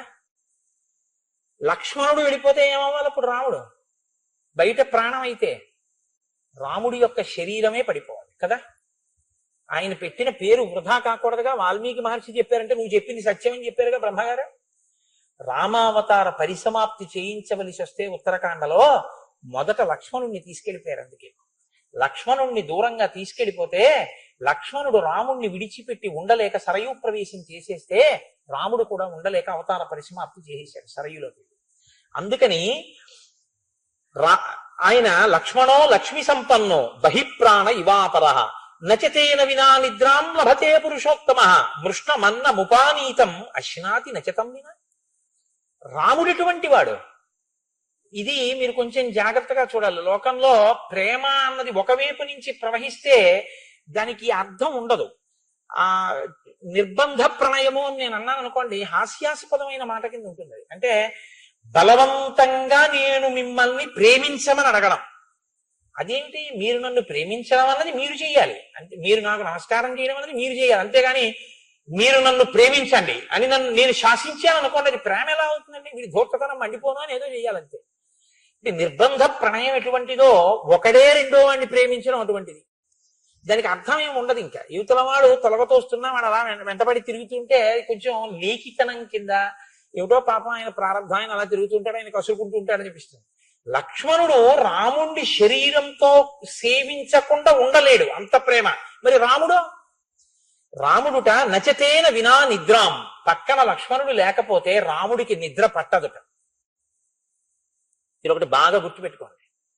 నిద్ర పట్టడం అన్న మాట మహర్షి వేశారంటే ఆయన అమాయకుడే వీలేదు. లోకంలో మీ అంత మీరు తెచ్చుకోలేనిది ప్రధానమైన వాటిల్లో నిద్రయే. ఎందుకో తెలుసా అండి? అన్నం తినాలంటే ఏదో నేను చేత్తో నోట్లో పెట్టుకుంటే ఏదో ఇష్టం ఉన్నా లేకపోయినా ఏదో మరి ఏం చేస్తాం, ప్రారంభం ఇదే దొరికింది ఇవ్వాలని చెప్పి ఇష్టం ఉన్నా లేకపోయినా తినేసి మంచినీళ్ళు తాగేస్తే కడుపు నిండుతుంది. నిద్ర పోతాను 10 గంటల 10 నిమిషములకు నేను నిద్రించుచున్నాను అని పడుకున్నాను అనమాట, పట్టద్దు. అది రావాలని అంటే మీరు పడుకోవడం కాదు, అది మిమ్మల్ని ఆవహించాలి కదా. పడుకోవడం అంటే మీరు ఏం చేస్తారండి? నిద్రపోవడం అంటే మిమ్మల్ని అది ఆవహించడానికి ప్రతిబంధకములు ఏవి ఉంటాయో ఆ ప్రతిబంధకములను తొలగించి ఏర్పాటు చేసుకుంటారు. దోమ కుడితే నిద్ర పట్టదు, దోమలు కుట్టకుండా ఆలౌట్ పెట్టుకుంటారు. గాలి లేకపోతే నిద్ర పట్టదు, ఏసీ వేసుకుంటారు. మెత్తగా ఉండకపోతే నిద్ర పట్టదు, పరుపు వేసుకుంటారు. ఆ తర్వాత చలేసే నిద్ర పట్టదు, ఓ దుప్పటి కప్పుకుంటారు. కలగడ వాసన వస్తే నిద్ర పట్టదు, గలీబ్ మార్చుకుంటారు. చెమట కంపు కొడితే నిద్ర పట్టదు, ఓ శుభ్రమైన చొక్కా వేసుకు పడుకుంటారు. నిద్ర రాలేదు మీకు, అప్పుడు ఇవన్నీ ఏమైనట్టు? పరుపు నిద్ర ఇవ్వలేదా అండి మీకు అని అడిగాను అనుకోండి. నేను ఇప్పుడు పరుపు నిద్ర ఇవ్వడం ఏమిటి అని అడగరు. నిద్ర ఎందుకు రాదు అంటే భౌతిక ఉపకరణముల వలన కాదు నిద్ర వచ్చేది, మనస్సు ప్రశాంతంగా ఉంటే నిద్ర వస్తుంది. మీరు బాగా గుర్తుపెట్టుకోండి. అన్నీ ఉన్నా ఏదో మనస్సు అశాంతిగా ఉండి ఎలా ఉన్నారో ఏమిటో అది ఇది బెంగగా ఉందనుకోండి, రాత్రి 10 గంటలకి ఆర్ఏసీ ఏదో వెయిటింగ్ లిస్ట్ నెంబర్ 1 ఖచ్చితంగా కన్ఫర్మ్ అయిపోతుందండి అన్నారు. తీరా మీరు మీ అబ్బాయిని రాత్రి 9:30కి తీసుకెళ్లి, నాన్నగారండి ఎలాగో రిజర్వేషన్ దొరుకుతుంది కదండి, ఎండన పడి వాడు పనులన్నీ చేసుకొచ్చి తల పగిలిపోతుంది, నాన్నగారండి రేపు ఆఫీస్కి వెళ్ళి బోర్డంతా పని చేయాలి, రిజర్వేషన్ ఉంది కాబట్టి ఎక్కి పడుకుంటానండి అని వెళ్ళాడు. కన్ఫర్మ్ అవ్వలేదు, జనరల్ కంపార్ట్మెంట్ ఎక్కించారు. వాడు డోర్ దగ్గర నించున్నాడు, పొద్దున్న ఆఫీస్కి వెళ్ళిపోవాలి, ఒంటి కాలు మీద నించున్నాడు. మీరు ఇంటికి వచ్చారు, మీరు నిద్రపోండి నేను చూస్తాను. మీరెందుకు పడుకోరు? వాడు పడుకోపోతే మీ మనస్సు అని ఎందుంది. వాడు నిద్రపోలేదు, వాడు ఒంటి కాలు మీద నించున్నాడు తలపోటుతో. ఎలా నిద్రపడుతుంది? లేస్తారు, అటు తిరుగుతారు, పిల్లాడు ఎలా ఉన్నాడో ఏమిటో సెల్ చేస్తారు, అదేమో కవర్డ్ ఏరియాలో లేదంటూ ఉంటుంది. ఏమిటో పిల్లాడు ఎలా ఉన్నాడో పాపం తలపోటున్నాడు, ఎండలో తిరిగాడు పాపం, ఏమిటో నిద్రపోతానన్నాడు, రేపు ఆఫీస్కి వెళ్ళాలి ఎలా ఉన్నాడు, అదే ధ్యాస తప్ప అటు దొల్లుతారు ఇటు దొల్లుతారు. పక్కనున్నాడు ఏమిటంటే అలా దొల్లుతారు, ఏంటి పడుకోరు ఏంటంటే పడుకోని నిద్ర పట్టట్లేదు లేవే అంటారు, విసుక్కుంటారు. తెల్లవారుతుంది 3 4 అప్పుడు నిద్ర పడుతుంది. తెల్లారి వాడు ఫోన్ చేసి అంటాడు, నాన్నగారండి మీకు తెలుసున్న టీటీఈ గారు ఒక ఆయన కనపడి ఏసీలో ఆయన భర్తీ ఇచ్చారంటే దాని మీద పడుకుని నిద్రపోయానంటాడు. మీ కళ్ళు ఎర్రపడతాయి కదా. మీకెందుకు నిద్ర పట్టలేదు? మీ మనసుకి శాంతి లేదు. రాముడికి ఎందుకు నిద్ర పట్టదు? లక్ష్మణుడు లేకపోతే. లక్ష్మణుడు పక్కన లేకపోతే శాంతి లేదు. ఎంత గొప్ప శ్లోకాలండి నిజంగా. అంటే ఇప్పుడు రాముడి మనసులో లక్ష్మణుడు ఉన్నాడు, లక్ష్మణుడికి రాముడు ఉన్నాడు. లక్ష్మణుడు సేవించకుండా ఉండలేడు, లక్ష్మణుడి సేవలు అందుకోకుండా రాముడు ఉండలేడు. ఇది వాళ్ళిద్దరి. అందుకే రామ లక్ష్మణులు అంటాం కానీ రాముడి వెనక భరతుడు పుట్టిన రామ భరతులు అనం. ఎప్పుడూ పక్కనే ఉంటాడు. భరత శత్రుఘ్నులు కొన్ని మూర్తులు మీకు కనపడరు, కానీ లక్ష్మణుడు మాత్రం ఎప్పుడూ పక్కనే ఉంటాడు. ఆఖరికి కృష్ణకర్ణామృతంలో లీలాశకుడు ఒక ఆశ్చర్యమైనటువంటి, సరే ఇప్పుడు మళ్ళీ అవన్నీ పట్టుకుంటే ఏమయ్యాడు అంటే, సర్వప్రీకరస్తస్య రామస్యాపి శరీరత లక్ష్మణో లక్ష్మి సంపన్నో బహిప్రాణ ఇవాపర నచతేన వినా నిద్రాం లభతే పురుషోత్తమ మృష్ణమన్నముపానీతం అశ్నాతి నచితం వినా. అన్నం అక్కడ మధుర పదార్థాలతో ఉన్నప్పటికీ రాముడికి సహించదుట. ఎందుకు సహించదు? లక్ష్మణుడు పక్కన లేడు. లక్ష్మణుడు ఉంటే సంతోషంగా తినేస్తాడు ఏదైనా సరే, పరుపున్నా నిద్రపోడు. ఎందుకని? లక్ష్మణుడు పక్కన లేడు. ఇది రాముడి మనసులో లక్ష్మణుడి స్థానం. లక్ష్మణుడి మనసులో రాముడి స్థానం అన్నయ్యతో కలిసి తినేయడం కాదు, అన్నయ్య తింటుంటే చూసి తను తినడం, అన్నయ్యకి పెట్టి తాను తినడం. అన్నయ్య పడుకోవడానికి పక్క వేసి దుప్పటి వేసి అన్నయ్య పడుకుని సంతోషంగా పడుకుంటుంటే మెల్లిమెల్లిగా ఇలా రెప్పలు పడిపోతున్న అన్నయ్య కంటి సౌందర్యాన్ని చూసి కాళ్ళు పడుతూ అన్నయ్య కళ్ళు రెప్పలు ఇలా పడి మెల్లగా నిద్రలోకి జారుకున్న తర్వాత అన్నయ్య నిద్రపోయే వరకు కాళ్ళు పట్టానన్న తృప్తితో నిద్రపోవడం. ఇది వాళ్ళిద్దరు. ఎవరు? ఒక తల్లి బిడ్డలు కారు. వాళ్ళ మధ్య ఏర్పడిన అనుబంధం అది. అంటే ఇద్దరి యొక్క ప్రేమ ఎంత గొప్పదో అన్నదమ్ములంటే చూపిస్తున్నారు. మనం రామాయణం చూస్తే రామాయణ శ్లోకం చెప్పుకోవడం కాదు, పెంచి కష్టపడి పెద్ద చేసి ఉద్యోగం వేయించి వృద్ధిలోకి తెచ్చి స్నాతకం చేసి పెళ్లి చేసినటువంటి అన్నగారు ఊళ్ళోకి వచ్చి ఉన్నాడు అని తెలిసిన తమ్ముడు ఆయనకి అన్నం పెట్టేవాళ్ళు లేక కాదు, పిలిచేవాళ్ళు లేక కాదు, అన్నగారు ఊళ్ళోకి వచ్చారని తెలిసి, అన్నగారి వల్ల నేను ఇవాళ ఇంత వృద్ధిలోకి వచ్చానని తెలిసి, అన్న పేరు చెప్పుకుని నేను కొన్ని పనులు చేయించుకుంటున్నానని తెలిసి అన్నని ఇంటికి భోజనానికి కూడా రమ్మని పిలవని ద్రోహులైన తమ్ముళ్ళు ఉన్నారు. అన్నగారు పెద్దవాడైపోతే కంటి ఆపరేషన్ చేయించుకోవడానికి పల్లెటూరు నుంచి పట్నం వచ్చి కంటి ఆపరేషన్ చేయించుకుంటానరా, పొద్దున్నే వస్తాను, ఒక్కసారి ఆపరేషన్ చేయించుకున్న తర్వాత ఒక 2 గంటలు ఉంటాలట, నీ ఇంటికి వచ్చి ఉండి 1 గంటకు వెళ్ళిపోతాను అంటే, అన్నయ్య నేను ఆ రోజు ఇంట్లో ఉండనని చెప్పే తమ్ముళ్ళు. సిగ్గుపడమని వచ్చింది రామాయణం. ఒక జన్మకి ఒక తల్లి కడుపున పుట్టేటటువంటి బిడ్డలు, అన్నదమ్ములు, అక్క చెల్లెళ్ళు అన్న ప్రేమ ఆ జన్మకి వాళ్లే. రాముడు అంటాడు, దేశే దేశే కలత్వాని దేశే దేశీ చ బాంధవాహ. భార్య, బంధువులు, స్నేహితులు ఎక్కడైనా దొరుకుతారు. ఒక కడుపున పుట్టడం అనేటటువంటిది ఆ జన్మకి అదే. నాకు ఒక విచిత్రమైనటువంటి సందర్భం జ్ఞాపకానికి వస్తుంటుంది. ఒకసారి నేను ఉపన్యాసం చెప్తూ ఎందుకో కాకతాళీయంగా అన్నాను, 50 ఏళ్ళు వచ్చిన తర్వాత అన్నదమ్ములు ఒకళ్ళ ఇంటికి ఒకళ్ళు వెళ్ళడం అంటే ఓ 60 ఏళ్ళో 70 ఏళ్ళో వచ్చే వరకు వెళ్ళగలరు. ఏడాదికి మహా విడితే ఓ 10 రోజులు వెళ్తాడు. ఇంకో 50 ఏళ్ల తర్వాత 70 ఏళ్ల వరకు బతుకుతాడు అనుకుంటే ఇవాళ ఉన్న రోజుల్లో 20 ఏళ్లలో 20 × 10 = 200 రోజులు వెళ్తాడు. 200 రోజుల్లో వెళ్ళినా అక్కడ రాత్రి నిద్రపోతారు కాబట్టి అతను ఇతను కలుసుకుని ఉండేటటువంటిది పగళ్లే కాబట్టి 100 రోజులు. ఇక ఆ 100 రోజుల్లో ఆయన ఆఫీస్కి ఆయన, ఈయన పనుల మీద ఈయన, వాళ్ళ పిల్లలతో ఆయన, ఈయన గొడవలో ఈయన పోను, ఇద్దరూ కలిసి కూర్చుని అన్నం తినడం, ఇద్దరూ కలిసి కూర్చుని మాట్లాడుకోవడం, అందులో ఏ పదోంతో ఉంటుంది. అంటే ఇక నీ జీవితంలో 50 ఏళ్ల తర్వాత నీ అన్నదమ్ములన్న వాళ్లతో నువ్వు గడిపేటటువంటి సమయాన్ని యథార్థంగా లెక్క వేస్తే ఉండేది 10 రోజులు. దానికి ఎందుకురా అంత మొహం చాటేసుకుంటావు అన్నదమ్ములు కనపడితే అన్న. పాపం మర్నాడు ఒక ఆయన మా ఇంటికి పళ్ళబుట్ట పట్టుకు వచ్చాడు. నా కాళ్ళ మీద పడన్నాడు, మీరన్న మాట నన్ను కదిపేసింది. నేను ఉపన్యాసం నుంచే కారేసుకుని వెళ్ళి మా అన్నయ్యని తీసుకొచ్చి కంటి ఆపరేషన్ చేయించాను. నా పేరు అక్కర్లేదు, నాలో మార్పు వచ్చింది, నన్ను మన్నించండి అన్న.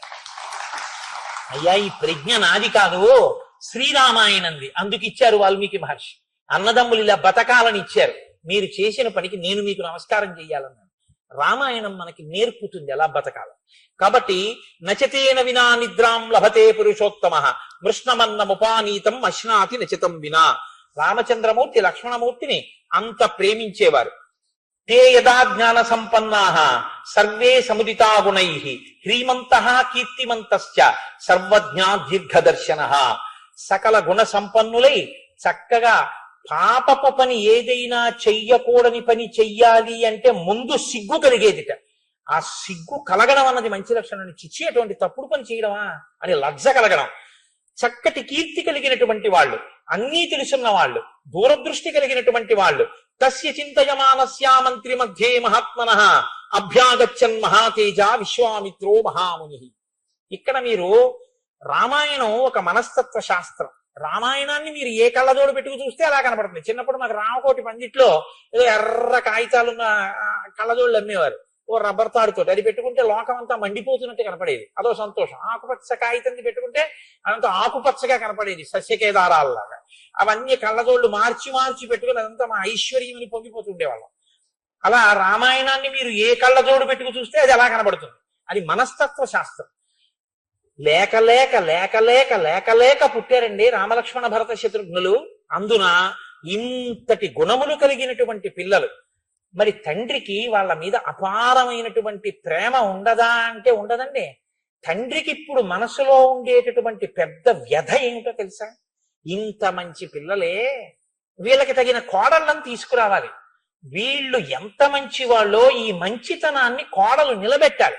నిలబెట్టకపోతే ఈ పిల్లల మంచితనం రేపొద్దున పాడవుతుంది. అంతకన్నా నేను ఎందుకు చెప్పాలి మీ అందరూ ఉన్న సభలో? కాబట్టి మంచి కోడల్ని తీసుకొద్దాం అని తాపత్రయం ఉంటుందిగా. అందుకని సభ తీర్చేట. సభ తీర్చి అన్నాడు, తస్య చింతయమానస్య మంత్రి మధ్యే మహాత్మన. మంత్రులందరి మధ్యలో కూర్చుని మా రాముడికి తగిన పిల్లని వెతకండి, మా లక్ష్మణుడికి తగిన పిల్లని వెతకండి, మిగిలిన బిడ్డలిద్దరికీ తగినటువంటి పిల్లల్ని వెతకండి అని మంత్రులతో మాట్లాడుతున్నాడు. ఇంతలో వచ్చేట ఎవరు? అభ్యాగచ్చన్ మహాతేజ విశ్వామిత్రో మహాముని. మామూలుగా చెప్పలేదు మహర్షి, అభ్యాగచ్చన్ వచ్చారు. ఎవరు? మహాతేజ. ముందు పేరు చెప్పలేదు. అపారమైనటువంటి తేజో రాశి విశ్వామిత్రో మహాముని. మహాముని అయినటువంటి విశ్వామిత్రుడు వచ్చాడు. నేను మీతో మనవి చేశాను ఇంతకు ముందే. నామకరణం రామచంద్రమూర్తికి వశిష్ఠ మహర్షి చేస్తే అన్ని వశిష్ఠుడికైనా నేను చెయ్యాలని చెప్పి గబగబా పరిగెత్తుకొచ్చి తను చెయ్యవలసింది చేసేసిన వాడు విశ్వామిత్రుడు. సీతారామ కళ్యాణం కోసం వచ్చాడు. రాముడికి స్నాతకం చేయడానికి వచ్చాడు ఆయన. గురువు గారు చేస్తారు స్నాతకం. స్నాతకం అంటే ధర్మం అంతా నేర్పుతాడు. అందుకే ఇక్కడి నుంచి ఈ రామాయణాన్ని మీరు వేరు కోణంలో చూడండి. రాముడు మాట్లాడతాడు, విశ్వామిత్రుడు మాట్లాడతాడు. విశ్వామిత్రుడు రాముణ్ణి వెంట తిప్పుకొని మాట్లాడి చెప్పిన విషయాలు ఏవి ఉన్నాయో అవే భావి రాముణ్ణి తీర్చిదిద్దే. అదే రామ జీవితం మీదంతా ప్రభావం చూపించే. అంత గొప్పగా మాట్లాడాడు, అంత గొప్పగా తీసుకెళ్లి నేర్పాడని. విశ్వామిత్రుడు కలవక ముందు రాముడు ఒకటి, విశ్వామిత్రుడు కలిశాక రాముడు ఒకటి. ఆయన వచ్చారు అన్న విషయాన్ని అక్కడ ఉన్నటువంటి ద్వారపాలకులు చూశారు.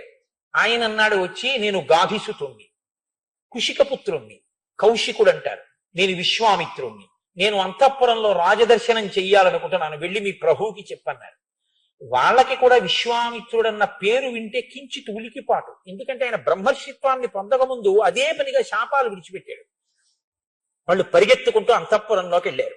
వెళ్ళి దశరథ మహారాజుకి చెప్పారు, అయ్యా విశ్వామిత్ర మహర్షి వచ్చారు, రాజద్వారం దగ్గర నిలబడి ఉన్నారు, లోపలికి వస్తానంటున్నారు. సరే రమ్మను అనవలసిన వ్యక్తి కాదు, అందరినీ అలా రమ్మనకూడదు, తాను పరిగెత్తాలి. సింహాసనం మీద ఉన్న ప్రభు అయినా సరే ఆయన తేజస్సు అటువంటిది, మహాతేజాహ. సంకల్పం చేస్తే ఇంకో లోకాన్ని సృష్టించాడు. దశరథుణ్ణి పడగొట్టడం పెద్ద లెక్క కాదు. కాబట్టి ఇప్పుడు పరిగెడుతున్నాడు ప్రభు అంతటి వాడు కూడా. పరిగెత్తుకుంటూ వెళ్ళి చూశాడు. వాల్మీకి మహర్షి గొప్పతనం ఎక్కడ ఉంటుందంటే చూసిన వాడి కళ్ళల్లోంచి మీకు చూపిస్తారు. ఎవరు చూశారు అక్కడ విశ్వామిత్రుడిని? ఆ గుమ్మం ముందు నిలబడి ఉన్న విశ్వామిత్రుడిని చూసిన వారెవరు? దశరథ మహారాజు గారు చూస్తున్నారు. దశరథ మహారాజు గారి కళ్ళల్లోంచి మీకు విశ్వామిత్రుడిని చూపిస్తారు. మీరు పరకాయ ప్రవేశం చేసి నిల్చోవాలి. పరిగెత్తుకుంటూ వెళ్ళి చూసేటప్పటికి అక్కడ నిలబడి ఉన్నట్టు, ఎలా ఉన్నట్టు ఆయన చూస్తే, తం దృష్ట్వా జ్వలితం దీప్త్యా తాపసం సంసితవ్రతం ప్రహృష్టవదనో రాజా తతోర్ఘ్యం ఉపహారయత్. ఆయన జ్వలిస్తున్నటువంటి శిఖ ఎలా, అగ్నిశిఖ ఎలా ఉంటుందో, ఒక హోమగుండంలో నీతితో తడిపినటువంటి ఆ సమిధని తీసుకెళ్లి వేసినప్పుడు ఒక జ్వాల, ఒక అగ్నిశిఖ పైకి లేస్తే ఎలా ఉంటుందో అలా ఉన్నట్ట తేజస్సుతో ఆయన్ని చూడగానే ప్రహృష్టవదనం, అబ్బా ఎంతటి మహానుభావుడు, ఇటువంటి మహాపురుషుడు రావడమే చాలు, ఈ భావన కలిగింది విశ్వామిత్రుడికి. అంతవరకు నిజంగా ధన్యుడు, చాలా గొప్పవాడు దశరథుడు. ఆ విషయం వరకు మనం తప్పు పట్టడానికి లేదు. కానీ ఏ సామాన్యమైన తండ్రి హృదయంలో ఉండే పితృప్రేమైనా ఎలా మాట్లాడిస్తుందో అలా మాట్లాడాడంతే. కాబట్టి ఇప్పుడు చాలా సంతోషపడిపోయి ఇదమర్ఘ్యం అని గబగబా అర్ఘ్యం ఇచ్చాడు, పాద్యం ఇచ్చాడు, పలకరించాడు. మీరు క్షేమంగా ఉన్నారా, మీరు రాజర్షి, ఎంత తపస్సు చేశారు, బ్రహ్మర్షి అయ్యారు, మహానుభావ మీ అంతటి తేజోమూర్తి ఎక్కడున్నారు, ఇవాళ మీరు నా రాజ్యానికి రావడం నా జన్మ సఫలమైంది, రండి స్వాగతం చెప్తున్నాను, లోపలికి రండి అన్నాడు. ఆయన కూడా అక్కడ ఉన్నటువంటి వశిష్ఠాది మహర్షులందరినీ కూడా కుశలం అడిగాడు.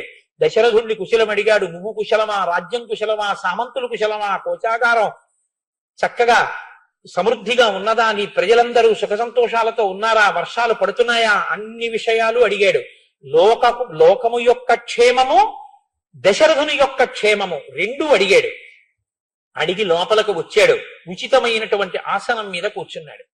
కూర్చున్న తరువాత దశరథ మహారాజు గారు ఇక్కడే కొద్దిగా తొందరపాటు ప్రదర్శించారు.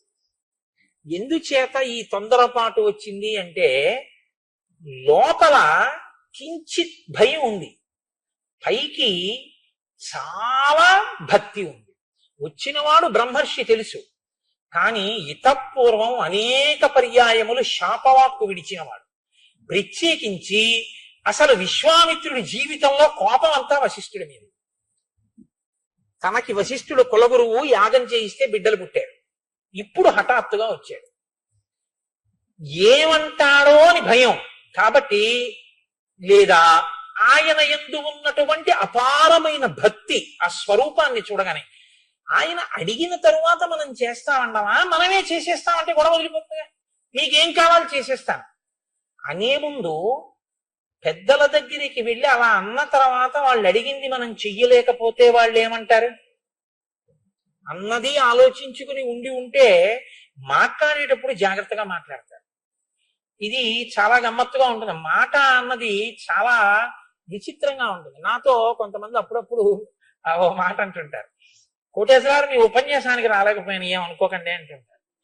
మా అమ్మాయి పెళ్ళ, అదేమన్నా నా ఉపన్యాసానికి రాకపోతే నేనెందుకు అనుకోవడం, నేనేమనుకోను, మీ పని మీది, మీరు వస్తే సంతోషించడం, మీరు రాలేకపోతే విచారపండి. రావాలంటే రామానుగ్రహం ఉండాలి, మానేయాలంటే రావణానుగ్రహం ఉండాలి కదా, దానికి నేనెందుకు బాధపడ్డా. మాటలు గమ్మత్తుగా ఉంటాయి. మనం ఏదో ఒకటి చెప్పబోయి ఇంకొకటి చెప్పేస్తూ ఉంటాం, తొట్టుపడిపోతాయి. కానీ ఆ మాట ఎంత దూరం వెళ్ళిపోతుందో, అది ఎంత ప్రమాదం తెచ్చేస్తుందో మనకి శ్రీరామాయణం చూపిస్తుంది. కాబట్టి చూడండి, ఇప్పుడు ఆయన అన్నాడు, కంచతే పరమం కామం కరోమి కిముహర్షిత పాత్రభూతోసి మే బ్రహ్మన్ దిష్ట్యా ప్రాప్తోసి కౌశిక. ఇక్కడ అన్న మాట గొప్పది, కానీ ఆ మాటే వచ్చి చుట్టుకుంది దశరథ మహారాజు గారు. పాత్రత ఉన్నవాడివి నా ఇంటికి వచ్చావు, ఇప్పుడు నీకు ఏమైనా ఇస్తే నేను ధన్యుణ్ణి.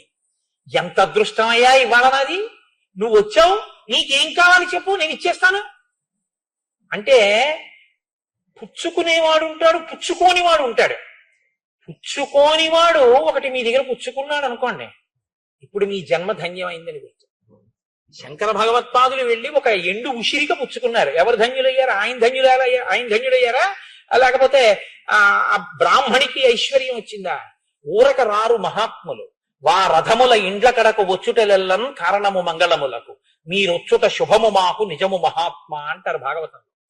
ఈశ్వరుడు ఎప్పుడైనా జ్ఞాపకం పెట్టుకోండి, అనుగ్రహించాలనుకునే ముందు చాలా గొప్ప కోరిక ఏదైనా వాళ్ళకి తీర్చాలి అనుకుంటే, తన ఎందు విపరీతమైన భక్తి ప్రపత్తులు ఉన్నవాడు అనవసరంగా ఎప్పుడూ ఎవరి దగ్గరికి వెళ్ళి ఏది చెయ్యి చాపి యాచించని వాణ్ణి మీ దగ్గరికి వచ్చి మీరు పెట్టింది తిని, మీ దగ్గర మంచినీళ్లు తాగి, మీ దగ్గర ఏదో ఉపకారాన్ని పొందక తప్పనిసరి పరిస్థితుల్లో పొందేటట్టుగా చేస్తాడు. ఎందుకు చేస్తారో తెలుసా అండి? అనుకోకుండా వస్తాడయ్యా. వచ్చి చాలా దాహంగా ఉందయ్యా కాసిన మంచినీళ్ళు ఇవ్వండి అంటాడు. మీరు ఆయనకి మంచినీళ్ళు ఇచ్చిన దానికి ఈశ్వరుడు పొంగిపోతాడు. నన్ను నమ్ముకున్న వాడికి ఇంత మంచినీళ్లు దొరికాయి, అంతే 7 తరాల ఐశ్వర్యం ఇస్తాడు. ఏదో ఇవ్వాలంటే ఈశ్వరుడు తాను పుచ్చుకోవడం కాదు, తనని నమ్ముకున్న మహాభక్తుణ్ణి పంపిస్తాడు. అది పాత్రత. ఆ చేతిలో పడిందనుకోండి మీ ద్రవ్యం, మీ సంపత్తి ఏదో ఆయన ఉపయోగానికి పనికొచ్చింది. ఓ గ్లాసుడు మంచినీళ్లు మీ ఇంట్లో ఆయన తాగారు. ఓ రోజు వచ్చి ఆయన మీ ఇంటి అరుగు మీద కూర్చున్నారు. ఆయన మీ ఇంట్లో ఉండి అబ్బా చాలా సంతోషంగా ఉందండి అన్నారు. అంతే. ఇప్పుడు ఎవరు సంతోషిస్తారో తెలుసా అండి? మీరు యజ్ఞం చేస్తే సంతోషిస్తాడో లేదో తెలియదు, కానీ దీనికి మాత్రం ఈశ్వరుడు పరమ ప్రీతి చెందేస్తాడు. ఇది పాత్రత. ఇది అక్కడ పెట్టింది 1000 రూపాయలే, ఇక్కడ పెట్టింది 1000 రూపాయలే ఉండొచ్చు. అక్కడ పెట్టింది అంటే నా ఉద్దేశం ఎవరినో ఉద్దేశించి నేను ఈ మాట అంటలేదు. కానీ ఒక శంకర భగవత్పాదుల చేతిలోకి ఒక ఎండు ఉసిరికాయ పడ్డానికి ఇంకొకళ్ళకి 10,000 రూపాయలు ఇవ్వడానికి తేడా లేదండి. చాలా తేడా ఉంటుంది రెండింటికి. పాత్రత చెయ్యటువంటిది. అది ఎప్పుడు ఇలా సాపి ఎరగని చెయ్యి, అది పుచ్చుకోదలాగా, దానికి అలవాట్లేదు, అది ఇలా చాపది అరగదు. ఇది అటువంటి చెయ్యి పుచ్చుకోవలసి వచ్చింది. ఈశ్వరుడు ఆ పరిస్థితిని సృష్టించాడు. పుచ్చుకుంటే తప్ప నడవని స్థితి ఆయనకి. అందుకని పుచ్చుకున్నాడు. గ్లాసుడు మంచినీళ్ళు పుచ్చుకున్నాడు. పుచ్చుకోకపోతే ఆయన ప్రాణం పోతుంది. తాగాడు మంచినీళ్లు, మీ ఇంట్లో తాగాడు. ఈశ్వరుడు మీకు 7 తరాలకి సరిపోయే ఐశ్వర్యం ఇచ్చేస్తే మీరు ఆయననే తిరస్కరించారు. మంచినీళ్ళ మజ్జిగ వెళ్ళమనన్నారు. ఉత్తర క్షణంలో ఐశ్వర్యం భ్రష్టమైపోతుంది. జ్ఞాపకం పెట్టుకోండి. వ్యతిరిక్త ఫలితం కూడా అలాగే ఉంటుంది. మహాత్ముల మనసు సంతోషించిన అంతే, మహాత్ముల మనసు ఖేదపడిన అంతే. కాబట్టి ఇప్పుడు అంటున్నాడు, ఈ ఖేదపడుతుందేమో అన్న కోణాన్ని విస్మరించాడు.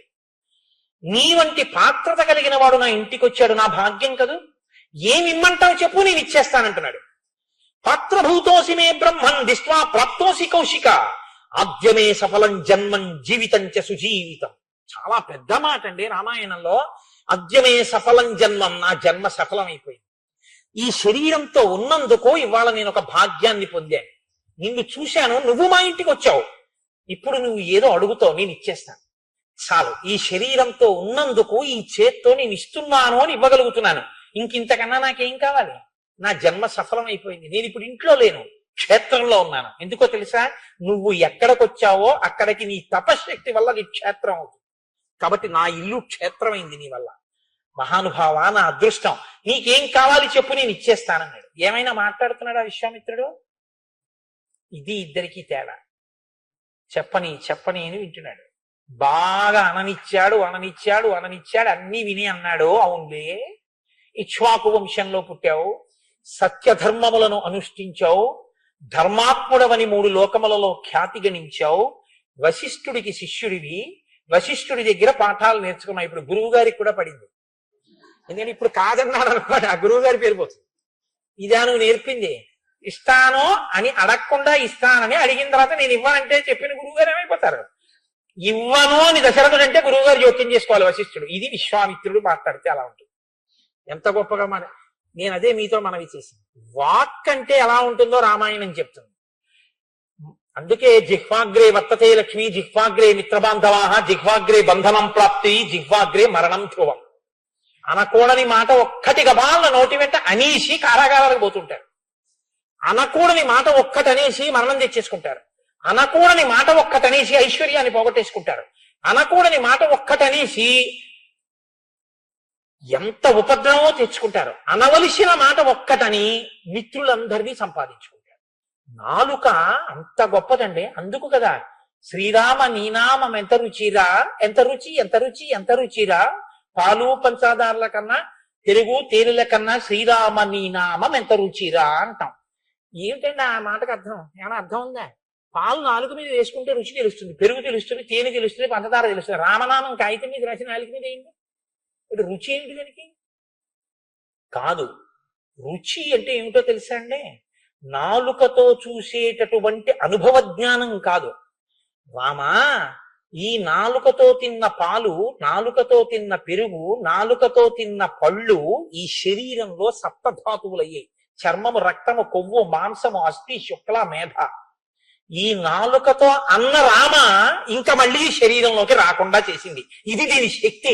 కాబట్టి రామ, శ్రీరామ నీ నామం ఎంత రుచిరా, దీని శక్తి తెలుసుకున్నాను రా రామ అని చెప్పడం దాని భావం తప్ప. అంతేగాని అరటిపళ్ళులా తీయగా ఉంటుందా అండి, పాలల్లా కమ్మగా ఉంటుందా అండి, ఇది ఇలా ఎందుకు రాశారండి అని అడగకూడదు. అది అనుభవంలోకి తెచ్చుకోవాలి. రసేంద్రియము అంటే నీకు పదార్థముల రుచి చెప్పడం కాదు, రసోవై సహా ఈశ్వరనామం పలకడంలో ఉన్న ఆనందాన్ని కూడా చెప్పాలి. అమ్మయ్యా ఇవాళ ఎంత సంతోషంగా చెప్పుకున్నానండి శ్రీరామాష్టోత్తరం అని చెప్పుకున్నది అష్టోత్తరం. అంతేగాని విశ్వం విష్ణుహో అదొకటే వినపడుతుంది విష్ణు సహస్రంలో. ఆ తర్వాత ఇంకా వరమాలి గదీశాంగి వినపడుతుంది. ఎవడి కోసం ఆ చదువు? ఎందుకది? ఎవడడిగాడు నీ చదవమని? మానేయి. శ్రీరామ రామ రామే తిరమే రామే మనోరమే అను నీకు టైం లేకపోతే. అందుకని ఎందుకు వచ్చిన దిక్కుమాల పరిగెత్తడాలు? కాబట్టి అది నాలుకకు రుచి. నాలుక అన్ని ఇబ్బందులు తెస్తుంది, అంత ఉద్ధరిస్తుంది. కాబట్టి విశ్వామిత్రుడు అన్నాడు, వశిష్ఠ మహర్షి లాంటి గురువు చేత సంస్కరింపబడిన బుద్ధి కలిగిన నీవు ఇంత గొప్పగా మాట్లాడడం ఆశ్చర్యమే ఉంది అన్నాడు. ఇప్పుడు ఎవరు ఉలిక్కి పడాలి? వశిష్ఠుడు. ఎందుకో తెలుసా అండి? ఇప్పుడు ఆయన గాని అడిగాక ఈయన అయ్య బాబోయ్ ఇలా వేళ్ళు విరిచారనుకోండి, ఆయన ఈయన వంక చూస్తాడు, వశిష్ఠుడి వంక. ఇదే నేర్పావు. అప్పుడు ఆయన ఏమనాలి? నోరు మొయ్యి, నీకేం తెలుసు ఆయన అడిగింది అనాలి. అనాలా వద్దా? వశిష్ఠుడు అలా జోక్యం చేసుకునేటట్టు విశ్వామిత్రుడు చేయగలిగాడు. ఇది ఆయన ప్రజ్ఞ. పాపం అమాయకుడు ఎవరు? పుత్ర వ్యామోహంతో తొందరపడిపోయి మాట్లాడేస్తున్నాను మహా అడిగితే ఏం అడుగుతాడు? ఏదో గుడి కడుతున్నానంటాడు, గోపురం కడుతున్నానంటాడు, అంతే కదా అనుకున్నాడు దశరథ మహారాజు. ఆయన అన్నాడు, ఏమీ లేదయా, నీ దగ్గరికి రావడానికి ఒక చిన్న కారణం ఉంది, దానికోసం వచ్చాను. అహం నియమమాతిష్టే సిద్ధ్యర్థం పురుషర్షభ తస్య విఘ్న కరౌ ద్రౌతు రాక్షసౌ కామరూపిణౌ. నేను సిద్ధి కొరకు ఒక యాగం చేస్తున్నాను. ఆ సిద్ధి కొరకు యాగం చేస్తున్నప్పుడు ఇద్దరు రాక్షసులు కామరూపంలో వస్తున్నారు. వాళ్ళు రూపం మార్చుకుని వస్తున్నారు, విఘ్నం కల్పిస్తున్నారు. దానివల్ల యజ్ఞం పూర్తవట్లేదు. ఎన్ని మాటలు యజ్ఞం చేసినా విఘ్నం వస్తోంది. అందుకని నేను మళ్ళీ లేచిపోవలసి వస్తోంది. అయితే అలా ఎందుకు లేచిపోతున్నావు? నువ్వు బ్రహ్మర్షివి కదా, నువ్వు ఒక్క సంకల్పం చేసి శాపం విడిచిపెడితే వాళ్ళు చచ్చిపోతారుగా. నువ్వు పూర్తి చేసుకోగలవుగా యాగం అంటే. ఏమైనా నేను కోప్పడతాను, శాపాలు పెడతాను అనుకుంటున్నావేమో. ఇప్పుడు అది మానేశాను, నేను బ్రహ్మర్షిని, నాకు అంతటా ఈశ్వరుడు కనపడుతున్నాడు. అందుకని ఆయన అన్నాడు, నచమే క్రోధముత్సృష్టం బుద్ధిర్భవతి పార్థివ తథా భూతాహి సాచర్య నశాపస్తత్ర ముచ్యతే. నేను కోపంతో శాపం విడిచిపెట్టకూడదు ఆ యజ్ఞంలో. అందుకని నేను శపించట్లేదు. అందుకని వాళ్ళు ఏం చేస్తున్నారంటే యజ్ఞభంగం చేసేస్తున్నారు. అందుకని ఇప్పుడు ఆ వచ్చినటువంటి వాళ్ళు యజ్ఞభంగం చేసే సమయంలో ఆ ఇద్దరిని చంపడానికి మీ అబ్బాయిని నాతో పంపించండి. స్వపుత్రం రాజశార్దూల రామం సత్యపరాక్రమం. నీ కొడుకున్నాడే రాముడు, సత్యపరాక్రముడు, చాలా తేజోవంతుడు. కాకపక్షధరం శూరం జ్యేష్టం మే దాతుమర్హసి. అదిగో ఆ జులపాల జుత్తుతో ఉన్న రాముడున్నాడే, గొప్ప అందగాడు, వాడిని నాతో పంపించు, వాడిని తీసుకెళ్తాను, వాడు చంపుతాడు ఆ ఇద్దరు రాక్షసులు అని. రామస్య రాజ్య శార్దూల నపర్యాప్తౌ మహాత్మన నచ పుత్ర కృత స్నేహం కర్తుం అర్హసి పార్థివ. ఇప్పుడు దశరథుడు ఏం ఆలోచిస్తాడో కూడా పరకాయ ప్రవేశం చేసి విశ్వామిత్రుడు చెప్పేస్తున్నాడు. అమ్మో మా అబ్బాయిని పంపించడమా అండి అనకు. అనద్దంటున్నానో తెలుసా? నీకేం తెలుసో తెలుసా? నీ కొడుకన్న విషయం ఒకటే తెలుసు తప్ప ఆయనెవరో నాకు తెలుసు. నేను పంపించమంటున్నాను, నువ్వు పంపించేసేయి. నువ్వేమడిగితే అది ఇస్తానన్నావు, నేను అడిగాను, ఇచ్చేసేయి.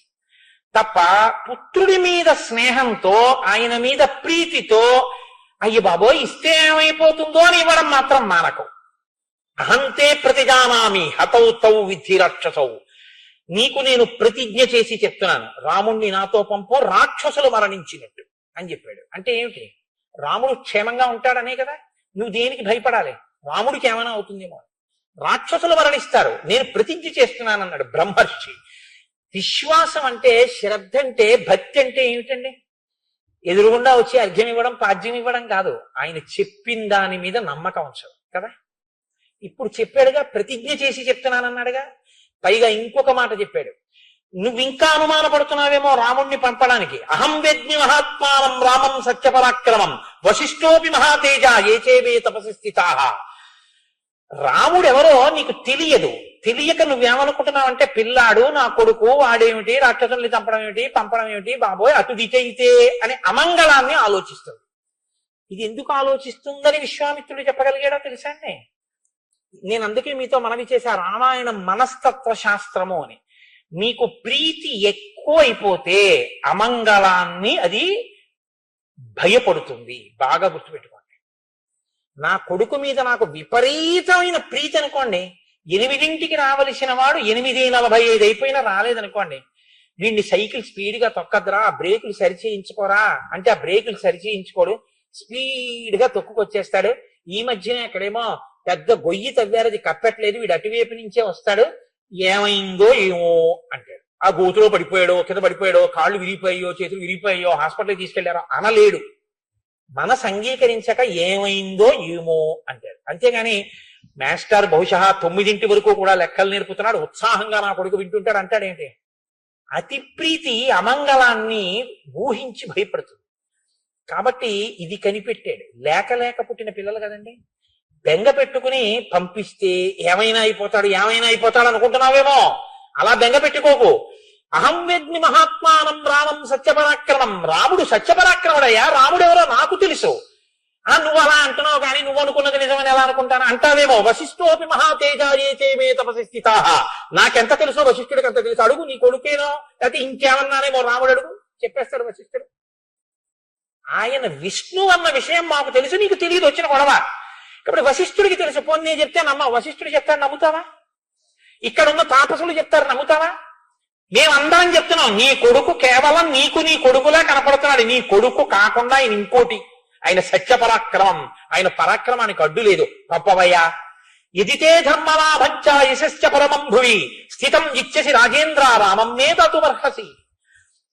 నువ్వు రాముణ్ణి నాతో పంపావా, భూమి మీద ధర్మం నిలబడుతుంది, ఆయనకి అపారమైనటువంటి కీర్తి కలుగుతుంది. రాముడు ఎన్నిటిని పొందుతాడో నాతో వచ్చిన తర్వాత నువ్వు చూద్దువుగనివి, పంపించు. ఇది యనుజ్ఞాహ కాకుత్స దదతే తవ మంత్రిణః వశిష్ఠ ప్రముఖాః సర్వే తతో రామం విసర్జయ. నీ చెప్పానని పంపించద్దు. వశిష్ఠుడిని అడుగు, నాతో పంపించచ్చో పంపించకూడదు. విశ్వామిత్రుడితో పంపించడానికి అడ్డేమిటండి అని నీకు అనిపిస్తే అప్పుడు పంపించు. నీ మంత్రుల్ని కూడా అడుగు, వాళ్ళు కూడా పంపమంటేనే పంపించు. పోనీ నా ఎదురుగుండా మాట్లాడడానికి భయమా? పక్కకి తీసుకెళ్ళి అడుగు కులగురువుని, పంపించమంటే పంపించు, లేకపోతే వద్దు. ఇన్ని చెప్తున్నాడు. ఎవరు అడగకుండా ఇచ్చేస్తానన్నాడో వాడు ఇచ్చే స్థితిలో లేదు తీరా అడిగాక అని విశ్వామిత్రుడు కనిపెట్టాడు. ఇన్ని చెప్తున్నాడు పంపించమని. ఇప్పుడు నిలబడగలడా మాట మీద? సరే రామా వెళ్ళిపో అని అనలేడు. ఎందుకు అనలేడో చెప్తాడు తప్ప నేను పంపుతానని మాత్రం అనలేడు. ఇది పుత్ర వ్యామోహం అంటే. ఇది పుత్రేష. దశరథుడు మాత్రం ఎలా అతీతుడండి, లేక బిడ్డల్ని కన్నవాడు, అందున ధర్మాత్ముడు సుగుణాభిరాముడు, ఏమని పంపిస్తాడు పిల్లాన్ని? ఆయన బాధ అయింది. దశరథుడిని చూస్తే జాలే వేస్తుంది పాపం ఒక్కొక్కసారి. కాబట్టి ఈ మాటలు చెప్తే దశరథుడు అన్నాడు, 16 వర్షో మే రామో రాజీవలోచన నయుద్ధయోగ్యతాం మస్య పశ్యామి సహరాక్షసై. రామచంద్రమూర్తికి ఇంకా 16 ఏళ్ళు కూడా రాలేదు. పిల్లవాడు రామో రాజీవలోచన, పద్మముల యొక్క రేకుల వంటి కనురెప్పలున్నవాడు. రాత్రి అయితే పిల్లాడు ఇట్టే నిద్రైపోతాడు. రాక్షసులు రాత్రి యుద్ధం చేస్తారు. ఇంత చిన్న పిల్లాడు రాక్షసులతో యుద్ధం ఎక్కడ చేస్తాడండి? పైగా ఆయనకి ఏమి ఇంకా అస్త్రాలు శస్త్రాలు అవి ఏమీ రావు. వాళ్ళు తక్కువలు తమారాలు గారడీలు మాయా విద్యలు రాత్రుల యుద్ధాలు అన్ని వచ్చిన వాళ్ళు కామరూపులు. వాళ్లతో పిల్లాడా యుద్ధం చేస్తాడు? చెయ్యలేడు. నా మాట వినండి. బాలో అకృత విద్యశ్చ నచవేత్తి బలాబలం నచాస్త్ర బల సంయుక్తో నచ యుద్ధ విశారద నచాసౌ రక్షసాం యోగ్య కూటయుద్ధాహితే ధ్రువం విప్రయుక్తో హి రామేణ ముహూర్తమపి నోత్సహే జీవితుం మునిషార్దూలా నరామం ఏతుమర్హసి. 60 సహస్రాణి మమ జాతస్య కౌశిక దుఃఖే నోత్పాదితశ్చాయం నరామం ఏతుమర్హసి. ఎందుకు కొడుకుని పంపించచ్చో విశ్వామిత్రుడు చెప్తున్నాడు, ఎందుకు పంపలేడో దశరథుడు చెప్తున్నాడు. ఇప్పుడు ఏదైనా ఇచ్చేస్తానన్నవాడు. ఆయన అంటున్నాడు, మీరు దయతలచండి, పిల్లాడు ఏం తెలియదు, యుద్ధానికి వస్తే ఏమైనా అయిపోతాడు, రాక్షసులతో యుద్ధం వాడి వల్ల కాదు, బొత్తిగా 16 ఏళ్ళు కూడా లేవు. ఇంకొకటి చెప్పనా, నాకు 60,000 సంవత్సరాల వయస్సు. అక్కడ చెప్పుకుంటున్నాడు 60 వర్ష సహస్రాణి. 60,000 సంవత్సరాల వయస్సు వచ్చాక ఇక పిల్లలు పుట్టరు అనుకుంటున్నప్పుడు పుట్టాడు సుగుణాభిరాముడు. అటువంటి కొడుకుని విడిచిపెట్టి ముహూర్త కాలం కూడా నేను బతకలేను, వాడిని చూడకుండా ఉండలేను, అందుకని నా దగ్గర నుంచి వాడిని తీసుకెళ్ళిపోకండి అన్నాడు. అంటే మీకు ఏ అనుమానం వచ్చి ఉంటుందో, కొంతమందికి నాకు తెలిసి 60,000 సంవత్సరాలు బ్రతకడం ఏమిటండి అని అనుకోవచ్చు. యుగాల్లో ఒక్కొక్క యుగంలో ఆయు ప్రమాణం ఒక్కొక్కలా ఉంటుంది. త్రేతాయుగంలో ఆయు ప్రమాణం 1000 సంవత్సరాల మీది, అందుకని 60,000 సంవత్సరాలు దశరథుడు ఉన్నాడు. తస్య తద్వచనం శ్రుత్వా విశ్వామిత్రోభ్యభాషత కౌలస్య వంశ ప్రభో రావణో నామ రక్షత. అడిగాడు పైగా, ఎవరితో యుద్ధం చెయ్యాలి? చిన్న పిల్లాడు, వాణ్ణి పంపమని అడుగుతున్నావు, ఎవరితో యుద్ధం చెయ్యాలో అసలు నాకు చెప్పన్నాడు. పౌలస్య వంశ ప్రభవో రావణో నామ రక్షత స బ్రాహ్మణా దత్తవర త్రైలోక్యం బాధతే భృశం మహాబలో మహావీర్యో రాక్షసై బహుభిర్వృత శ్రూయతే హి మహావీర్యో రావణో రాక్షసాధిప సాక్షాత్ వైశ్రవణ భ్రాత పుత్రో విశ్రవసో మునే యదా స్వయం న యజ్ఞస్య విఘ్నకర్తా మహాబల తేన సంచోదితౌ ద్వౌతు రాక్షసౌ సుమహాబలౌ మారీచత్య సుబాహుశ్చ యజ్ఞ విఘ్నం కరిష్యతః. రావణాసురుడు అనేటటువంటి 10 తలలు కలిగినటువంటి ఒక రాక్షసుడు చతుర్ముఖ బ్రహ్మగారి గురించి తపస్సు చేసి యక్ష కిన్నెర గంధర్వ కింపురుషాది అనేక జాతుల చేత మరణం పొందకుండా వరాన్ని పొంది ఆ వరముల చేత విశేషమైనటువంటి పరాక్రమం వీర్యం ఉద్ధతి కలిగినటువంటి వాడై లోకాల్ని బాధిస్తూ మహర్షులు యజ్ఞములు చేసుకోకుండా ఇబ్బంది పెడుతున్నాడు. అటువంటి వాడు ఇవాళ తానే స్వయంగా వచ్చి నా యజ్ఞాన్ని విధ్వంసం చెయ్యకపోయినా మారీచుడు సుబాహుడు అనేటటువంటి 2 రాక్షసుల్ని తన పనుపున పంపి నా యజ్ఞాన్ని భంగం చేస్తున్నాడు, వాళ్ళని చంపడం కోసం రాముణ్ణి తీసుకెడుతున్నానన్నాడు. ఉన్నవాడు ఉన్నట్టు ఇంకా కిందపడిపోయాడు దశరథుడు. అసలు నేను వస్తానన్నాను, ఇప్పటిదాకా నా సైన్యంతో వస్తానన్నాను, నేను యుద్ధం చేస్తానన్నాను, నేను కూడా రానన్నాడు. నా వల్ల కాదు, రావణాసురుడి పనుపున వచ్చినటువంటి రాక్షసులతో యుద్ధమా నా వల్ల అవుతుందా? ఈ సైన్యం నిలబడుతుందా? నేను నా సైన్యమే నిలబడవు, ఇక రాముడు నిలబడతాడా? ఇక మీరు అడగవద్దు, నేను ఇవ్వను, నేను పంపను. చెప్పానుగా విశ్వామిత్రుడు మాట అంటే ఎలా ఉంటుందో. ఇప్పుడు వశిష్ఠుడు అన్నాడు, ఆయనకి కోపం వస్తే విశ్వామిత్రుడంటే సామాన్యుడేం కాదు, మహానుభావుడు. ఆయన గాయత్రీ మంత్ర ద్రష్ట. భూమి అంతా కదిలిపోయిందిట, 33 కోట్ల మంది దేవతలు భయపడ్డారు ఆయన ఏ వాక్కు విడిచిపెడతాడో. అప్పుడు వశిష్ఠుడు అన్నాడు, ఇక్ష్వాకూణాం కులే జాతః సాక్షాత్ ధర్మయువాపరః ధృతిమాన్ సువ్రత శ్రీమాన్ నధర్మం హతుమర్హసి. ఏమనుకుంటున్నావయ్యా దశరథ మహారాజా, విశ్వామిత్రుడంటే ఈయన సామాన్యమైనటువంటి వాడు కాడు, సాక్షాత్ ధర్మయువాపరః. ఆయన రాశీభూతమైనటువంటి ధర్మస్వరూపమైనటువంటి వాడు, చాలా గొప్ప వ్రతములను అనుష్ఠించినటువంటి వాడు. ఈయన త్రిషు లోకేషు విఖ్యాతో ధర్మాత్మా ఇతి రాఘవ స్వధర్మం ప్రతిపద్వస్య నాధర్మం మూఢుమర్హసి. నువ్వు ఇంతకాలం ఇక్ష్వాకు కులంలో చాలా ధర్మాన్ని అనుష్ఠించిన వాడివి అని పేరు పొందిన వాడివి. ఇప్పుడు ఇచ్చిన మాట ఇవ్వను అని చెప్పి మాట తప్పి నీ ధర్మం పాడు చేసుకోకు. పైగా నువ్వు కాని అటువంటి పని చేశావో ఇష్టాపూర్తమదో భూయాత్ తస్మాద్రామం విసర్జయ, నీ ఇష్టాపూర్తములు నశించిపోతాయని చెప్పాడు. ఇష్టాపూర్తములంటే, పూర్తములంటే ప్రజలకి పనికొచ్చేవి. బావులు తవ్వడం, తోటలు వెయ్యడం, ఏదో అన్నదానానికి పెద్ద పెద్ద మంటపాలు కట్టించడం, తోటలు వెయ్యడం, అదేంటి శరణార్థులైనటువంటి వారికి బాటసారులకి విశ్రాంతి తీసుకోవడానికి మంటపాలు కల్పించడం, వీటిని పూర్తములు అంటారు. ఇష్టములు అంటే యజ్ఞయాగాది క్రతువులు చేయడం. విశ్వామిత్రుడి వంటి మహర్షికి మాట ఇచ్చి తప్పితే నువ్వు చేసిన పుణ్యం అంతా నశించిపోతుంది. ఏమనుకుంటున్నావు? పుణ్యం నశించిపోయిన తర్వాత ఇబ్బంది పడిపోతావు. కాబట్టి విడిచిపెట్టేసే, రాముణ్ణి పంపించు. ఏమనుకుంటున్నావో ఆయనంటే, కృతాస్త్రం అకృతాస్త్రం వా నైనం శక్షంతి రాక్షసాః గుప్తం కుశికపుత్రేణ జ్వలనేనామృతం యథా.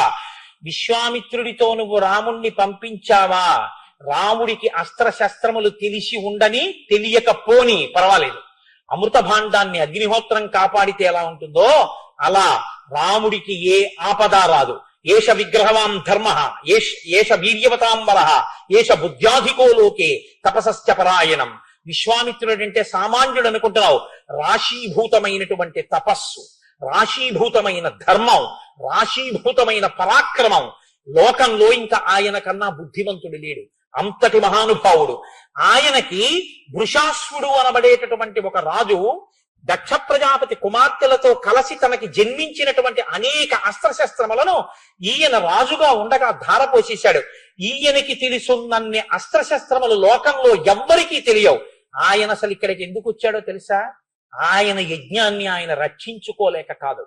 ఈ మిష పెట్టి నీ కొడుకుని తీసుకెళ్లి తన దగ్గర ఉన్నటువంటి ధనుర్వేదాన్నంతటిని రాముడికిచ్చి లోకంలో రాముడితో సమానమైన వీరుడు లేడు అన్న రీతిలో తయారు చేయడానికి వచ్చాడు మహానుభావుడు. ఇంటికొచ్చిన శిరిని వదులుకుంటావు, పంపవయ్యా విశ్వామిత్రుడితో. తేషాం నిగ్రహణే శక్త స్వయంచ కుశకాత్మజ తమ పుత్ర హితార్థాయ త్వాం ఉపేత్యాభియాచతే. అడిగినట్టు అడిగిన వాడిని రామచంద్రమూర్తిని ఆయనతో పంపించు అన్నాడు. ఇప్పుడు వశిష్ఠుడి యొక్క మాట వినగానే అమ్మో ఇంత ఉపకారం చేయడానికి వచ్చాడా అనుకున్నాడు. కొడుకుని పిలవండి అనలేదుట. ఇప్పుడు గబగబా లేచాడు. తథా వశిష్ఠే బ్రువతి రాజా దశరథస్తుతం ప్రహృష్టవదనో రామం అజుహావస లక్ష్మణం. లక్ష్మణ సహితుడైన రాముణ్ణి తీసుకురావడానికి దశరథ మహారాజు గారు స్వయంగా తానే అంతఃపురంలోకి వెళ్ళాడు. కౌసల్యతో చెప్పాడు. ఇద్దరూ కలిసి ఆశీర్వచనం చేశారు. ఆ కొడుకుని తీసుకొచ్చాడు. సపుత్రం మూర్ధ్యుపాఘ్రాయ రాజా దశరథ ప్రియం దదౌ కుశికపుత్రాయ సుప్రీతేన అంతరాత్మన. ఇప్పుడు ఇచ్చేటప్పుడు మనసులో ఏమీ వ్యగ్రత లేదు.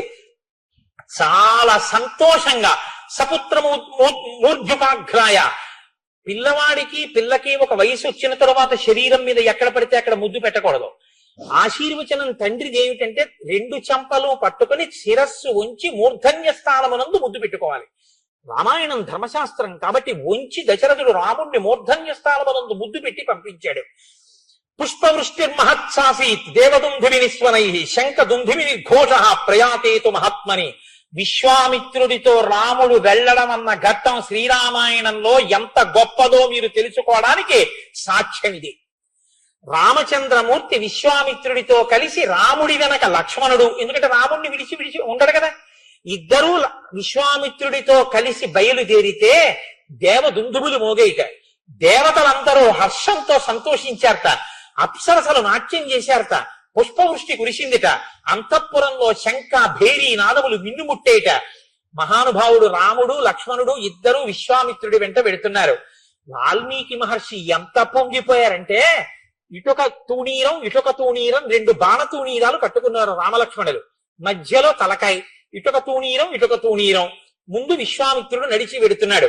ఈ చేత్తో కమండలం, ఈ చేత్తో బ్రహ్మదండం పుచ్చుకుని ఆయన నడుస్తున్నాడు. వెనక రామలక్ష్మణులు నడుస్తున్నారు. వాల్మీకి మహర్షి అన్నారు, ఈ 2 తూణీరాలు మధ్యలో తలకాయతో 3 తలల పావులు 2 విశ్వామిత్రుడి వెంట వెడితే ఎలా ఉందో అలా ఉన్నది ఆ సన్నివేశం. కాదుట. చతుర్ముఖ బ్రహ్మగారు కమండలం దండం పట్టుకుని ముందు నడిచి వెడుతుంటే వెనక ఇద్దరు అశ్వినీ దేవతలు రూపలావణ్యం ఉన్న వాళ్ళు నడిస్తే ఎలా ఉంటుందో అలా ఉందిట ఆ సన్నివేశం. కాదుట. పరమశివుడు తపో దురంధరుడు మహానుభావుడు, ఆయన దర్శనమే మంగళకరం. అటువంటి పరమశివుడు బ్రహ్మదండాన్ని కమండలాన్ని పట్టుకుని హిమవత్ పర్వతం మీద నడుస్తుంటే కుమారస్వామి 2 రూపాలు ధరించి ఆయన వెనక నడుస్తుంటే ఎలా ఉంటుందో అలా ఉందిట ఆ సన్నివేశం. అలా నడిచి వెడుతున్నారట. ఎక్కడికి వెడుతున్నాం గురువుగారు, మనం ఎంత దూరం నడవాలి గురువుగారు అడగలేదు. ముందు విశ్వామిత్రుడు నడుస్తున్నాడు, వెనక రామలక్ష్మణులు నడుస్తున్నారు. ఇది గురు శుశ్రూష అంటే. గురువు గారు పెడుతున్నారు, మనం పెడుతున్నాం అంతే. గురువు గారికి తెలుసు మన ఎక్కడ ఆపాలో, గురువు గారికి తెలుసు మనకేం పెట్టాలో. వెళ్ళిపోతున్నారు. వెళ్ళాడు. ఒక్కసారి వెనక్కి తిరిగి చూశాడు. పిల్లలు ఇద్దరు పిల్లలు ఇలా నవ్వుతూ చూశారు. అప్పటి వరకు ఇలా ముట్టుకుని గురువుగారు ఎక్కడికి వెళ్తున్నాం గురువుగారు, ఇంకా ఎంత నడవాలి గురువుగారు, ఏమీ అడగలేదు. చిన్న పిల్లలు, పూర్వం ఎప్పుడు అలా నడిచిన వారు కారు, అంత కష్టపడిన వారు కాదు. ఎంత గురుభక్తిరా వీళ్ళకి, నా వెంట ఎలా నడిచి వచ్చేస్తున్నారా, రథాల్లో వెళ్ళవలసిన వాళ్ళు, గుర్రాల మీద వెళ్ళవలసిన వాళ్ళు, ఏనుగుల మీద అంబారీలో తిరగవలసిన వాళ్ళు నా వెంట నడిచి వచ్చేస్తున్నారు. వెనక్కి తిరిగి చూశాట. ఇది గురువు అంటే. కడుపు నిండిపోయింది. అబ్బా ఏమి శిష్యులు రా నా శిష్యులు అనుకున్నాడు. తన వెంట నడిచి వచ్చినందుకు ఎక్కడికి అని అడగనందుకు గురువుగా విశ్వామిత్రుడు రాముడికి ఇచ్చిన కానుక ఏమిటో తెలుసా అండి? ఇలా తిరిగి చూసి నవ్వాడు. నవ్వి రాముడిని పిలిచన్నాడు, గృహాణవత్సశీలం మా భూత్కాలస్య పర్యయ మంత్రగ్రామం గృహాణత్వం బలాం అతిబలాం తథా. రామా, కమండలంలో ఆ నీళ్లు తెచ్చుకుని కూర్చో, ఆచమనం చెయ్యి. నీకు బల అతిబల అని 2 విద్యలు ఉపదేశం చేస్తున్నానంటే ఏం చేస్తాయి అవి?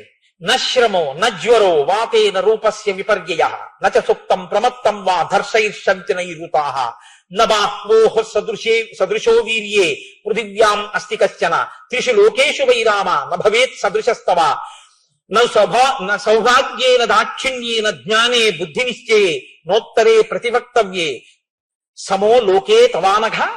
నీతో రామ, నువ్వు ఈ బల అతిబల అన్న 2 విద్యలు నా దగ్గర స్వీకరించి ఈ మంత్రముల యొక్క సమూహం అయితే మంత్ర గ్రామం అంటారు. అనేక మంత్రాలని నీకు ఇప్పుడు ఉపదేశం చేస్తున్నాను.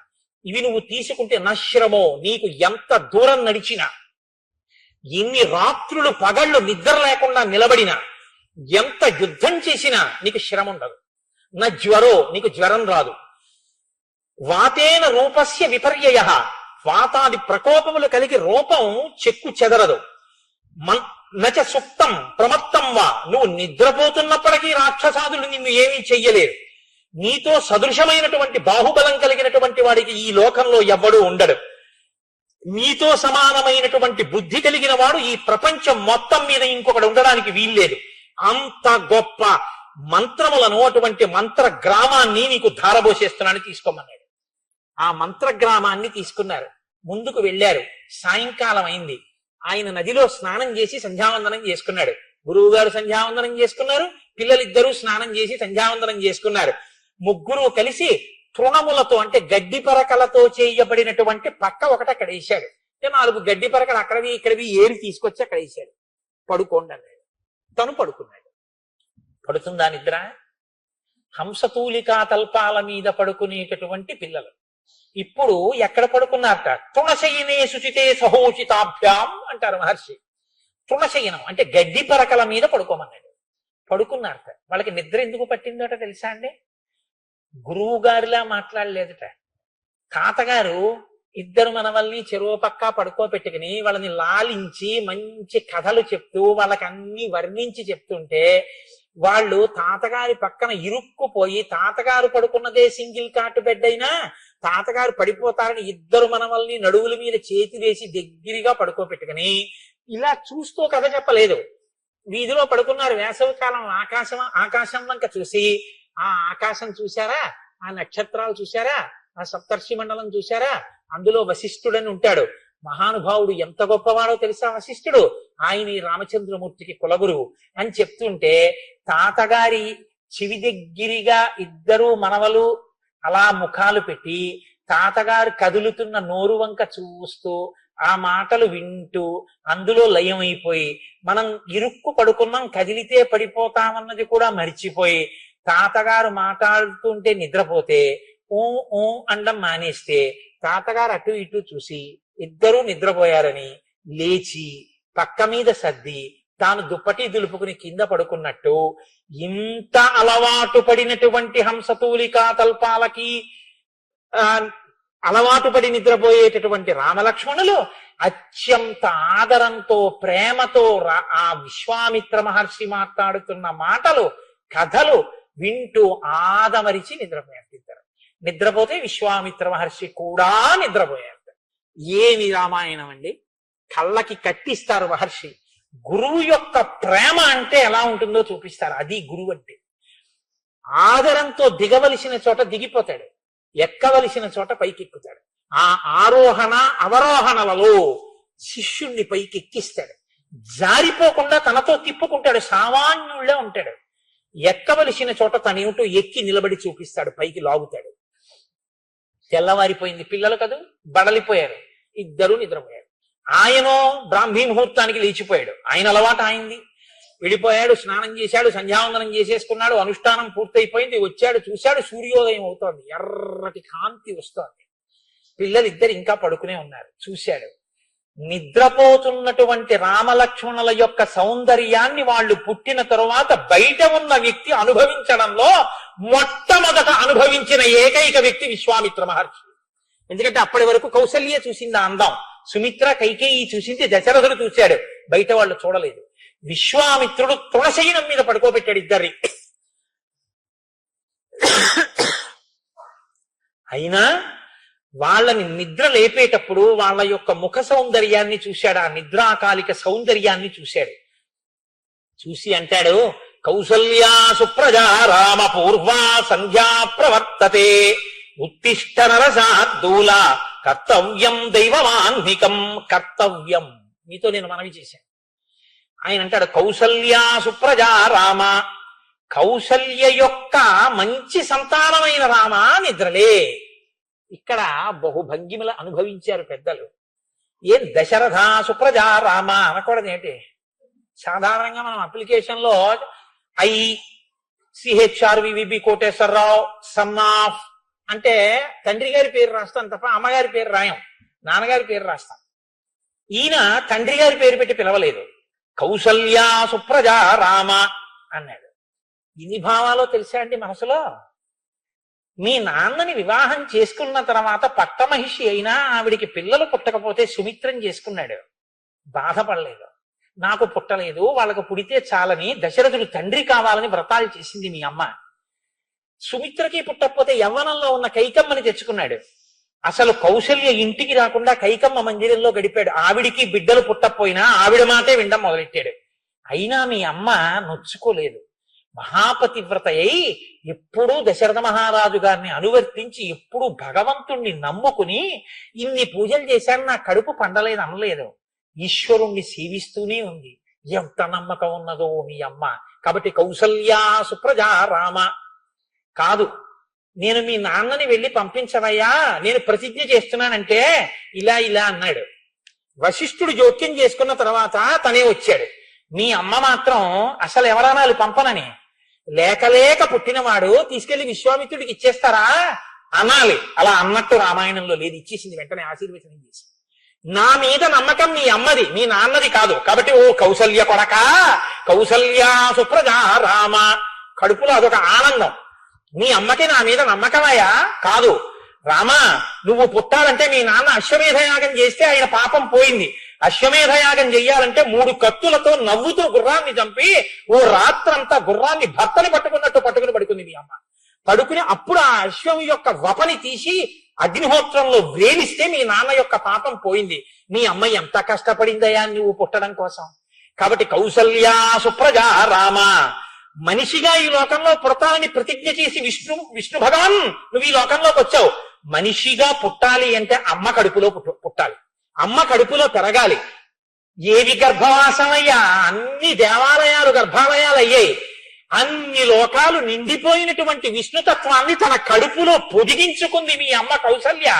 కడుపార మోసింది నిన్ను 12 నెలలు మోసి కౌసల్యానందరుడు అని పేరు తెచ్చుకున్నావు. నీ అమ్మ మొట్టమొదట ప్రసవించినప్పుడు నిన్ను చూసుకుని ఎంత మురిసిపోయిందో. ఇంత ప్రసవ వేదన పడి కన్నాను, సుగుణాభిరాముడు నా తండ్రి ఎంత ముద్దులొలుకుతున్నాడో. ఆజానుబాహుం అరవిందదలాయతాక్షం రామం నిశాచర వినాశకరం నమామిని కన్న కడుపు ఎంత పొంగిపోయిందో. కాబట్టి కౌసల్యా సుప్రజా రామ. మామూలు రామ అంటే ఇంకో రాముడు తిరుగుతున్నాడు, పరశురాముడు, ఆయన వస్తాడేమో. అందుని కౌసల్యా సుప్రజా రామ. దశరథుడి పేరెత్తితే ఆయన క్షత్రియులు చంపుతుంటాడు కోపం, కౌసల్య పేరెత్తితే ఆయనతో గొడవ ఉండదు. ఆడదాని పేరెత్తాడే ఫోన్ లేని ఊరుకుంటాడు, వెళ్ళిపోతాడు. అందుని ఎక్కడైనా ఉన్నాడో ఏమో, నీకు మంగళమగుగాక, నీకు భద్రమగుగాక. కాబట్టి కౌసల్యా సుప్రజా రామ. ఇన్ని భావాలండి విశ్వామిత్రుడివే. అందుకే ఇప్పటికీ ఎక్కడ సుప్రభాతం చెప్పినా ముందు ఈ సుప్రభాతమే. మనందరం ఊహ చేసి ఈశ్వరుడు నిద్రపోయాడు అనుకుని లేపుతున్నాం. విశ్వామిత్రుడు నిజంగా తన కన్నుల ముందు నిద్రపోయాడు మనుష్యుడిగా. రాముడు నిద్రపోయిన రాముణ్ణి నిద్ర లేపాడు. ఆ భాగ్యం విశ్వామిత్రుడికి దక్కింది. కాబట్టి మొట్టమొదట ఈశ్వరుడికి సుప్రభాతం పలికి లేపానన్న ఖ్యాతి యుగాలు మారిపోయినా నాకే దక్కుతుంది. అది వెంకటేశ్వర సుప్రభాతం అని, సింహాచలం నృసింహ సుప్రభాతం అని. ముందు మాత్రం కౌసల్యా సుప్రజా రామ పూర్వా సంధ్యా ప్రవర్తతే. నీ చెప్పిన శ్లోకమే చెప్పాలంతే సుప్రభాతం. ఏ దేవాలయంలో ఈశ్వరుణ్ణి లేపినా నేనన్న మాటతోనే లేవాలి. ఆ అదృష్టాన్ని నేను నా సొంతం చేసుకుంటున్నాను. ఇలా సొంతం చేసుకోవడానికి మీ అమ్మ నిన్ను కని నాకు ఇచ్చింది, లేకపోతే నాకు ఎక్కడ దక్కుతుంది. కాబట్టి కౌసల్యా సుప్రజా రామ. ఇన్ని భావాలుట కడుపులో ఎంత సంతోషమో ఆయనకి. కౌసల్యా సుప్రజా రామ పూర్వా సంధ్యా ప్రవర్తతే. మీ నాన్న నీకు ఉపనయనం చేశాడు, క్షత్రియుడివి, యజ్ఞోపవీతం ఉంది, నువ్వు ధర్మం పాటించాలి. ధర్మం అంటే ఏమిటో లోకానికి చూపించడానికి వచ్చినటువంటి వాడివి. ధర్మం అంటే తెలుసుకోవడం కాదుగా, అనుష్ఠించడంగా, సంధ్యావందనం చెయ్యాలిగా, దాని ఎందుకు త్వర ఉండాలిగా. మరి సూర్యోదయం అయిపోతే ప్రాయశ్చిత్తంతో సంధ్యావందనం చెయ్యాలిగా, అర్ఘ్యం ఇవ్వాలిగా. అందుకని తొందరగా నువ్వు లేవద్దు, నువ్వు చెయ్యవలసిన పని నువ్వు చెయ్యొద్దు. కాబట్టి అవతల సూర్యోదయం అయిపోతుంది. నిద్రపోతున్న వాడిని కారణం చెప్పకుండా లేపకూడదు. అందుకని కారణం చెప్తున్నాను రామా. పూర్వా సంధ్యా ప్రవర్తతే ఉత్తిష్ట నరశార్దూల. నువ్వే సామాన్యుడివి కావు, నరులలో శ్రేష్ఠుడివి. రేపు పొద్దున్న యుగాలు మారిపోయినా మనుష్యుడన్నవాడు ఏం చెయ్యాలి అన్నది ఆలోచిస్తే నువ్వు చెప్పినటువంటిది నువ్వు చేసినదే దృష్టిలో పెట్టుకుని చేస్తారు. కాబట్టి రామా నువ్వు నిద్రపోవచ్చా, లేవద్దు నువ్వు. కాబట్టి ఉత్తిష్ట నరశార్దూల కర్తవ్యం దైవవాన్నికం. దైవానికి సంబంధించినటువంటి ఆత్మికం సంధ్యావందనం చేయాలి నాయన, లే అన్నాడు. అనేటప్పటికీ మహానుభావుడు నిద్ర లేచాడు, స్నానం చేశాడు, లక్ష్మణ సహితుడై చిన్ని రాముడు చక్కగా కూర్చున్నాడు, సంధ్యావందనం చేసుకున్నాడు. మురిసిపోయాడు మారీచుడు ఆయన్ని చూసి. ఏకవస్త్రధరో ధర్వీ శిఖీ కనకమాలయ. చిన్న పిల్లాడయా, పిలక పెట్టుకుని ఏకవస్త్రం కట్టుకుని మెళ్ళో ముత్యాలహారం వేసుకుని ఏమందామయ్యా రావణ, రాముడంటే అప్పుడు చూశాను నేను చెప్పాడు రావణాసుడితో కలిసినప్పుడు అరణ్యకాండలో. కాబట్టి సరే కలిశారు, బయలుదేరారు. ఏమి రామాయణం హరిప్రసాద్ గారు, ఏమి నడవట్లేదండి ఇది. కాబట్టి ఇద్దరు రామలక్ష్మణులు విశ్వామిత్రుడు కలిసి ముందుకు వెడుతుంటే అక్కడ ఒక ఆశ్రమం కనపడింది. ఆశ్రమంలో కొన్ని వేల మంది తాపసులు కనబడ్డారు. అడిగేవాడికి శ్రద్ధ ఉండాలి. శ్రద్ధ అన్నమాటకు అర్థం ఏంటో తెలుసా అండి? ఈయన జారిపోయాడో, ఈయన కాని వెళ్ళిపోయాడో మనకి ఇంత లోతుగా చెప్పేవాళ్ళు. కాబట్టి ఈయనతో నేనుండడమా, ఆయన నాతో ఉండడమా, ఏమో ఆయన ఎప్పుడు వెళ్ళిపోతారో. కాబట్టి ఆయన ఉన్న సమయం వినియోగించేసుకోవాలి, అలాగని ఆయన విసిగించేయకూడదు. కాబట్టి ఇప్పుడు శ్రద్ధగా అడిగితే చెప్తాడు. కాబట్టి కస్యయమాశ్రమ పుణ్య కోన్వస్మిన్ వసతే పుమాన్ భగవన్ శ్రోతుమిచ్చావ పరం కౌతూహలం హినౌ. భగవన్, ఇది ఎవరి ఆశ్రమం, ఇక్కడ ఎందుకు ఈ తాపసులు ఉన్నారు, నాకు వినాలనుంది, చాలా కుతూహలంగా ఉంది, మీ దగ్గర బాగా వివరంగా తెలుసుకోవాలని ఉంది. అందులో ఏదో కట్టే కొట్టే తెచ్చేయని చెప్పకుండా వివరంగా నాకు చెప్దురు. చిన్ని రాముడు అంత సంతోషంగా అడిగితే కాదనలేకపోయాడు విశ్వామిత్రుడు. చదవండి రామాయణం, చదివితే మీరు బాగా వివరంగా ఆ విశ్వామిత్రుడు చెప్పిన రీతికి మురిసిపోతారు నిజంగా. ఆయన అన్నాడు, పరమశివుడు ఇక్కడ ఒకానొకప్పుడు తపస్సు చేశాడు. తపస్సు చేసి ఉన్న సమయంలో మన్మధుడు ఆయన మీద బాణప్రయోగం చేశాడు. బాణప్రయోగం చేస్తే కోపం వచ్చినటువంటి పరమశివుడు మూడవ కన్ను తెరిచాడు. ఆయన మూడవ కన్ను తెరిచినప్పుడు మన్మధుడి యొక్క అంగములు, శరీరాంగములన్నీ భస్మమై జారి కింద పడిపోయి మన్మధుడు అనంగుడయ్యాడు. పరమశివుడు ఎక్కడ కన్ను తెరిచి చూశాడో, ఎక్కడ మన్మధుని యొక్క అవయవములు జారి పడిపోయాయో దాన్ని అంగదేశము అని పిలిచారు. కాబట్టి అనంగ ఇది విఖ్యాత తదా ప్రభృతి రాఘవ సచాంగ విషయ శ్రీమాన్ యంత్రాంగం ప్రమమోచ. ఇది ఈ అంగదేశంలో ఉన్నటువంటి పరమశివుని యొక్క ఆశ్రమం. అప్పటి నుంచి పరమశివుడు తపస్సు చేసుకున్నప్పుడు ఆయనని సేవించినటువంటి భక్తులు ఋషుల దగ్గర నుంచి ఆ ఋషుల్ని సేవించినటువంటి కొన్ని వేల మంది ఇప్పటికీ ఆ అనుక్రమంలో, ఆ వరుస క్రమంలో ఇప్పటికీ వచ్చినటువంటి వాళ్ళు. ఇదిగో చూసావా ఎంతమంది తాపసులో వీళ్ళందరూ, వీళ్ళు పరమశివుణ్ణి సేవించిన వాళ్ళని సేవించిన వాళ్ళు. అందుకే తస్యాయమాశ్రమ పుణ్య తస్యేమే మునయ పురా శిష్యా ధర్మపరా నిత్యం తేషాం పాపం న విద్యతే. ఇక్కడ తస్యాయమాశ్రమ పుణ్య, ఇంత పుణ్యప్రదమై పరమశివుడు తపస్సు చేసుకుంటున్నప్పుడు సేవించినటువంటి ఋషుల యొక్క వరుస క్రమంతో ఉన్నటువంటి ఆశ్రమం కనుక ఈ మహాపురుషులు ఎవ్వరికీ కూడా పాపం ఉండదు. వీళ్ళు పరమశివుని యొక్క సేవ చేసిన వాళ్ళకి సేవ చేస్తున్న వాళ్ళు. అది శివానుగ్రహం అంటే. అంత గొప్ప ఆశ్రమం రామా ఈ ఆశ్రమం అని చెప్పారు. చాలా సంతోషించారు. సంతోషించి ముందుకు బయలుదేరారు. మీరు నన్ను కొద్దిగా సహకరిస్తే ఏమి చేయడం, కాబట్టి ఒక్కసారి కనీసం తాటకా సంహారం వరకు చెప్తే, విశ్వామిత్ర మహర్షికి రేపు గొప్ప పూజ జరగబోతోంది కాబట్టి ఇక్కడ ఒక గొప్ప ధర్మ సూక్ష్మం ఇమిడి ఉంది. కాబట్టి తాటకా సంహారం చెప్పి పూర్తి చేస్తాను. ఇద్దరు ఆ ముగ్గురు కలిసి ముందుకు వెడుతున్న తర్వాత అక్కడ కనపడినటువంటి ఒక ప్రదేశం గురించి రాముడు పరిప్రశ్న చేశాడనే అనుకోండి విశ్వామిత్రుణ్ణి. అప్పుడు ఆయన అంటాడు విశ్వామిత్రుడు, కైలాస పర్వతే రామ మనసా నిర్మితం సరహ. వాళ్ళు గంగా నదిని దాటి వెళ్ళాలి. ఆ గంగా నదిని, రామాయణం అండి గొప్ప ధర్మశాస్త్రం. రామాయణం చదివేటప్పుడు మీకు అనేకమైనటువంటి ధర్మ సూక్ష్మాలు కనపడతాయి. ఆ ధర్మ సూక్ష్మాలని మీరు చూస్తే, బాగా అలవాటు పడితే అసలు మీరు అనుభవించేటటువంటి స్థితి, మీరు చూసేటటువంటి దృష్టి కోణం మారిపోతాయి. చాలా గొప్పగా ఉంటుంది. ఎందుకంటే రామలక్ష్మణుల్ని తీసుకుని ఆ ఋషులందరూ సాగనంపితే ఒక పడవ ఎక్కాడు విశ్వామిత్రుడు. గంగా నదిని దాటి వెళ్ళాలి, తను యజ్ఞం చేస్తున్న సిద్ధాశ్రమం దగ్గరికి వెళ్ళాలంటే. అందుకని ఇప్పుడు గంగ దాటుతుంటే ఎక్కడో ఒక చోట నీరు బద్దలైపోతుంటే ఎటువంటి చప్పుడు వస్తుందో, అంటే బుగ్గ అంటారు చూడండి, ఆ లోపల నుంచి పుడుతున్నప్పుడు వస్తుంది చప్పుడు. అంత పెద్ద ఘోష, అంత పెద్ద చప్పుడు వినపడింది. ఏమిటిది అని అడగాలంటే ఎవరిని అడగాలి? నాకేం తెలుస్తుంది, ఎక్కడ పడితే అక్కడ నీళ్ల మధ్యలో ఇక్కడ చప్పుడు ఉంది, ఎందుకంటే నేనేం చెప్తాను అనలేదు. సర్వజ్ఞుడు, మహానుభావుడు, ఆయన్నే అడగాలి. ఆయన్ని అడిగితే ఆయన కేవలం అది చెప్పడం కాదు, అక్కడ ఏం చేయాలో చెప్తాడు. అది విశ్వామిత్రుడు అంటే. చెక్కాడండి రాముణ్ణి. విశ్వామిత్రుడు ఏ బోధ చేసి ఎలా శిల్పాన్ని తయారు చేశాడో ఆ రాముడే లోకాభిరాముడయ్యాడు తర్వాత. కాబట్టి వాళ్ళు గంగా నది మీద పడవలో వెళ్ళిపోతున్నప్పుడు వచ్చినటువంటి పెద్ద శబ్దాన్ని విని రాముడు అడిగాడు, ఏమిటి శబ్దం, నీటిలో ఇక్కడ ఒక్క చోట ఎందుకు వస్తోంది ఇలాగని అడిగాడు. అడిగితే ఆయన అన్నాడు విశ్వామిత్రుడు, కైలాస పర్వతే రామ మనసా నిర్మితం సరహ బ్రహ్మణానరసాత్తూల తేనేదం మనసం సరహ. ఒకానొకప్పుడు కైలాస పర్వతం మీద చతుర్ముఖ బ్రహ్మగారు తన మనస్సుతో ఒక సరోవరాన్ని ఒకదాన్ని సృష్టించాడు. బ్రహ్మగారి యొక్క మనస్సు చేత సృష్టింపబడిన సరోవరం కనుక దానికి మానస సరోవరము అని పేరు వచ్చింది. అది పరమ పవిత్రమైనటువంటిది, చతుర్ముఖ బ్రహ్మగారి చేత సృష్టింపబడింది. అది పాపరాశిని దగ్ధము చేయగలిగినటువంటిది. ఇంద్రుడంతటి వాడు బ్రహ్మహత్యాపాతకం పోవాలి అంటే ఆ మానస సరోవరంలోనే లోపలికి వెళ్లి తామర తూడులో దాక్కున్నాడు. కాబట్టి ఆ సరోవరం ఏదుందో అందులోంచి మళ్ళీ ఒక నది పుట్టింది. ఆ నది ఈ అయోధ్య పట్టణానికి చుట్టూ తిరుగుతూ ఉంటుంది.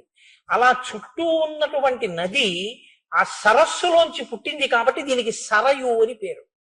బ్రహ్మ మనసులోంచి పుట్టింది మానస సరోవరం అయితే అందులోంచి పుట్టింది సరయు అందువల్ల చాలా పవిత్రమైన నది. ఆ నది అయోధ్య చుట్టూ తిరిగి, రామ ఇప్పుడు మనం గంగలో ప్రయాణం చేస్తున్నాం కదా, ఇక్కడ గంగలో కలిసింది. ఇప్పుడు గంగా సరయు నదీ సంగమం జరిగింది. రెండు పరమ పవిత్రమైనటువంటి నదులు కలుసుకున్నటువంటి ప్రదేశం అత్యంత శక్తివంతమై పరమ పవిత్రమై ఉంటుంది. రామ దానిని యథాలాపంగా దాటి వెళ్ళిపోకూడదు. అది పరమ పవిత్ర ప్రదేశం కనుక మనం అక్కడ ఒక నమస్కారం చెయ్యాలి. కాబట్టి మీరు తస్యాయమతుల శబ్దో జాహ్నవీం అభివర్తతే వారి సంక్షోభజో రామ ప్రణామం నియతక్కురు. ఇక్కడ నువ్వు ఒక నమస్కారం చెయ్యి అన్నాడు. నమస్కారం చేశారు, గంగానదిని దాటారు, కిందకి దిగారు, ముందుకు వెడుతున్నారు.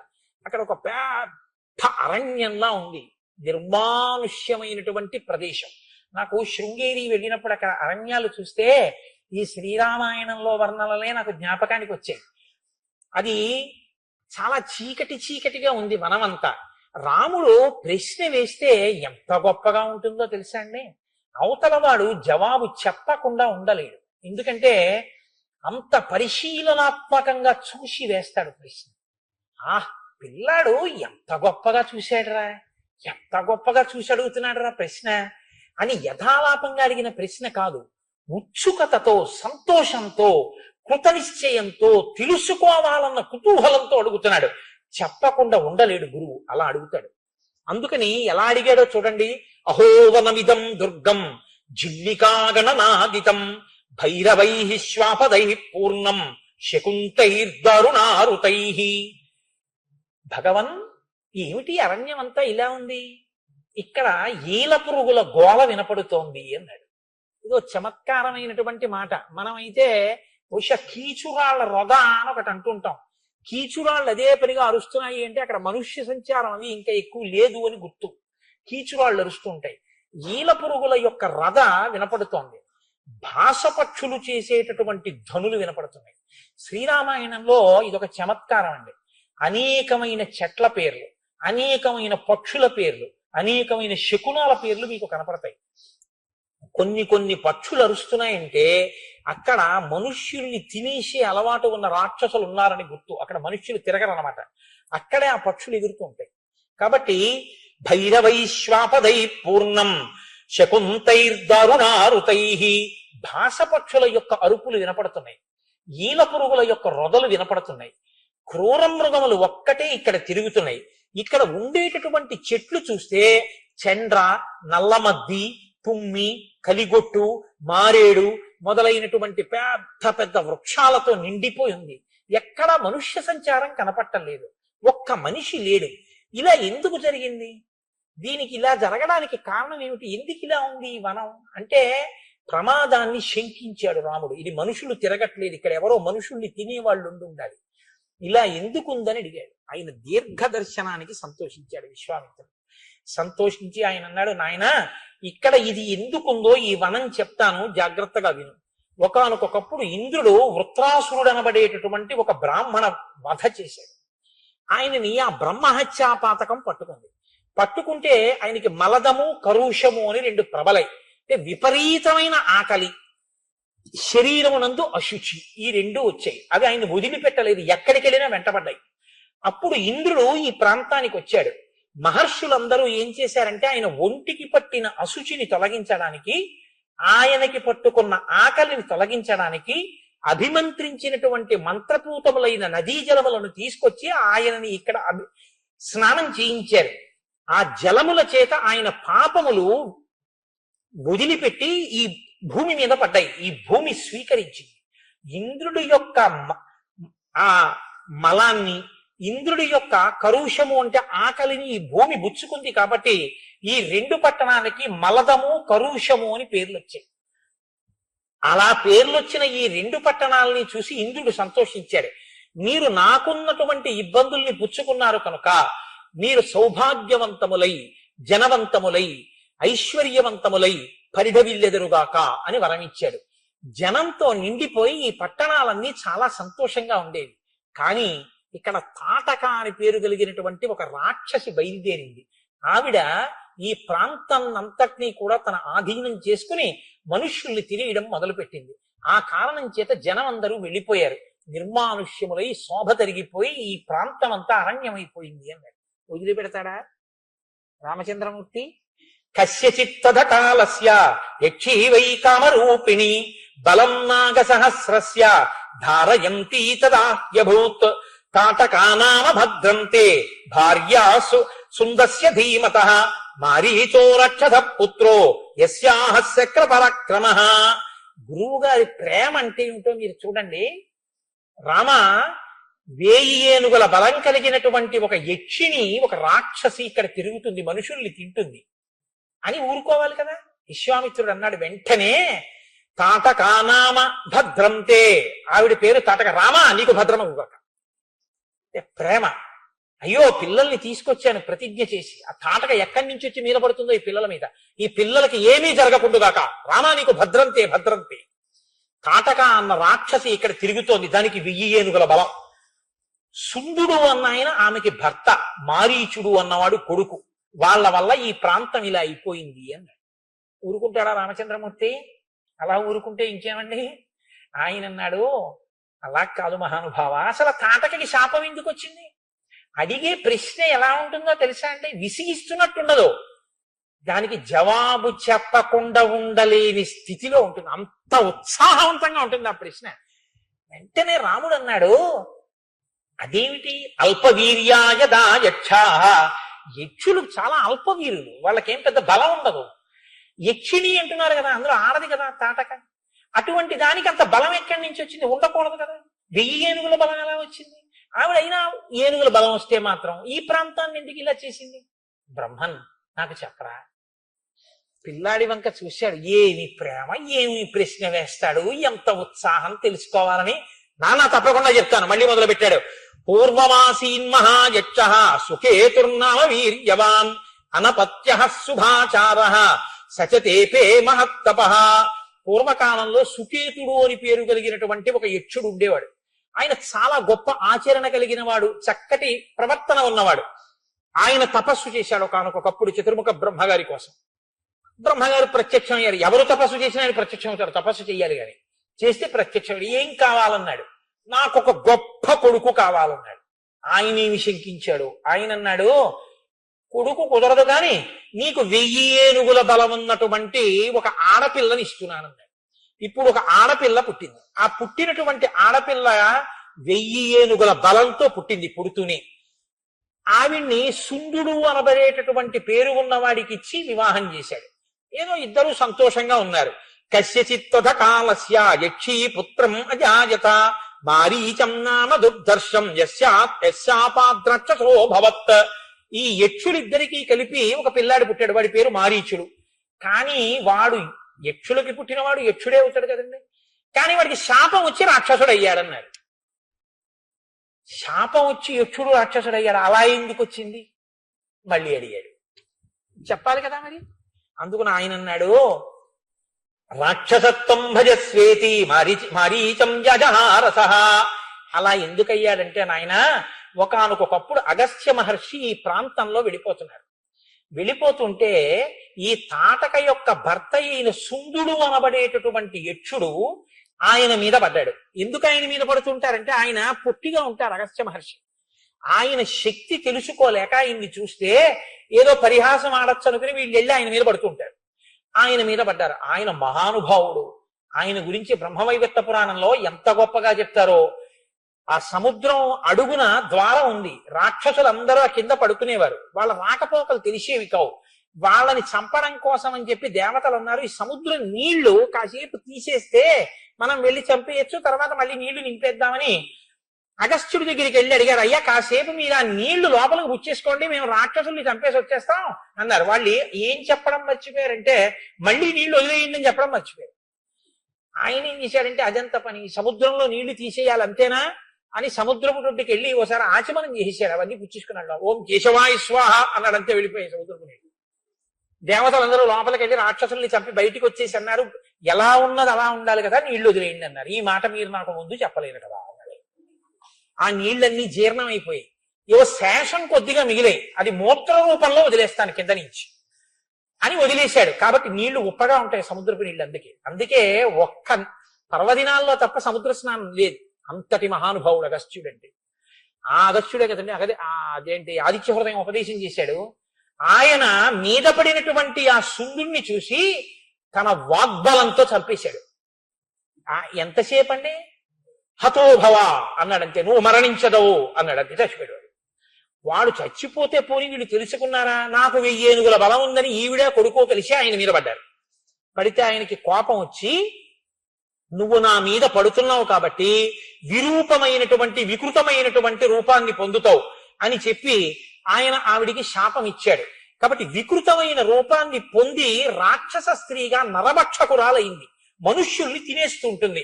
రామ, ఆమె కుమారుడు కూడా అగస్త్యుడి మీద పడబోతుంటే అగస్త్యుడు ఆయన్ని కూడా రాక్షసుడిగా మార్చాడు. మారీచుడు కూడా రాక్షసుడైపోయాడు.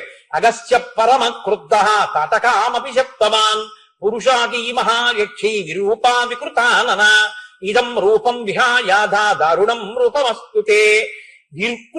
విరూపమైన రూపంతో తాటక తిరుగుతూ ఉంటుంది. ఆమె మనుష్యుల వాసన తగిలితే వచ్చి భక్షిస్తుంది. రామ, ఆడది కదా అని ఆలోచించద్దు. లోకాన్ని రక్షించడం కోసం దారి తప్పిపోయే అధర్మంలో ఉన్నది ఆడదైనా సరే చంపవచ్చు. నేను చెప్తున్నాను కాబట్టి తాటక ఇప్పుడు వస్తుంది, నువ్వు వెంటనే చంపేసేయి. నృశంసం వా ప్రజారక్షణ కారణాత్ తాటకం వా సదోషం వా కర్తవ్యం రక్షతా సతా రాజ్యభార నియుక్తానాం ఏష ధర్మ సనాతనః. నృశంసం వా, అది చెయ్యవలసిన పనైనా చెయ్యకూడని పనైనా చేసి తీరవలసిందే. యశధర్మ సనాతనః.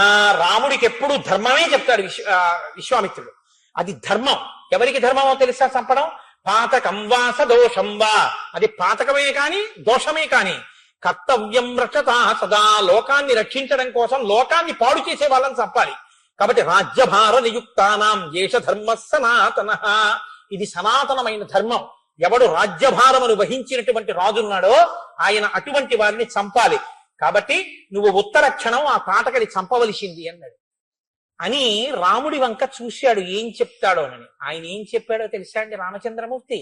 ఇది మనం ఎందుకు రామాయణం చెప్పుకుంటామో, మనం ఎందుకు రామాయణానికి వారసులమయ్యామో, రామాయణంలో విశ్వామిత్రుడు ఇన్ని చెప్పిన తర్వాత రాముడు ఏం మాట్లాడతాడో మీరు చూడాలి. ఏమంటే మీరు చెప్తే మాత్రం నేను ఇప్పటి వరకు ఎవరిని చంపలేదు, ఇదే బోణి, మొదలు పెడుతూనే ఆడదాన్ని చంపడం ఏమిటి, నేను ఇంకా మా నాన్నగారికి వాళ్ళకి ఓసారి సెల్లో మాట్లాడితే కానీ చంపడం కుదరదు, మీరు చెప్పారని చంపేలేను, ఏమో మీరు చెప్పింది నిజమో కాదో అన్నాడు అనుకోండి, ఇంకెందుకు గురుత్వం? బలామతి బలాం స్తదా మంత్రగ్రామం గృహాణత్వం అంటూ ఆ మంత్రాలన్నీ ఇవ్వడం ఎందుకు? కాబట్టి ఇప్పుడు రాముడు ఏమంటాడు? ఎందుకు చంపుతానంటాడు? మీరు చెప్పారు కాబట్టి చంపేస్తానంటాడా? ఇంకేమైనా కారణం చెప్తాడా? ఎంత గొప్పగా మాట్లాడతాడో చూడండి. పితుర్వచన నిర్దేశాత్ పితుర్వచన గౌరవాత్ వచనం కౌశికస్యేతి కర్తవ్యం అవిశంకయా అనుశిష్టోస్మ్యోధ్యాయాం గురు మధ్యే మహాత్మన పిత్రా దశరథేనాహం ఆవజ్ఞేయం హి తద్వచః గోబ్రాహ్మణ హితార్థాయ దేశస్యాస్య సుఖాయ చ తవ చైనా ప్రమేయస్య వచనం కర్తుముద్యతః.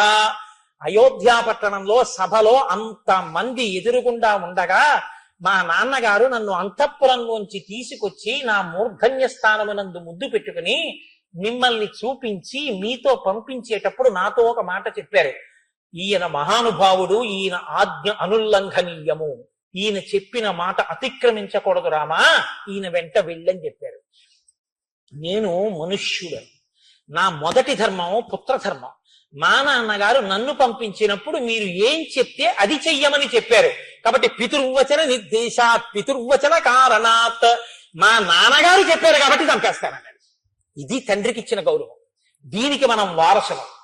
అటువంటి వారసత్వం ఉన్నటువంటి జాతిలో నాన్నగారు మీరు నాకు పిల్లను చూడడం ఏమిటి అని అడిగినటువంటి డైలాగు రాయడం ఎంత దారుణమో మీరు ఆలోచించండి. మన పిల్లలకి అటువంటివి తీసుకొచ్చి కేబుల్ టీవీకి 200 కట్టి చూపించి పాడు చేసి విషవృక్షాలను తయారు చేసుకున్న సంస్కృతికి దిగజారిపోయి మనం ఇవాళ ఎంత ఘోరాపచారం చేస్తున్నామో విద్యులు మీరు బాగా ఆలోచించండి. పితుర్వచన నిర్దేశాత్ పితుర్వచన కారణాత్ వచనం కౌశికస్యేతి కర్తవ్యమని అవిశంకయా. ధర్మములు తెలుసున్న వాడివి, బ్రహ్మర్షివి, నువ్వు నాకు ఇది ధర్మమని చెప్పిన తరువాత ఇక నేను అతిక్రమించడం అన్నది ఉండదు. నా బుద్ధితో ఆలోచించవలసిన పని లేదు.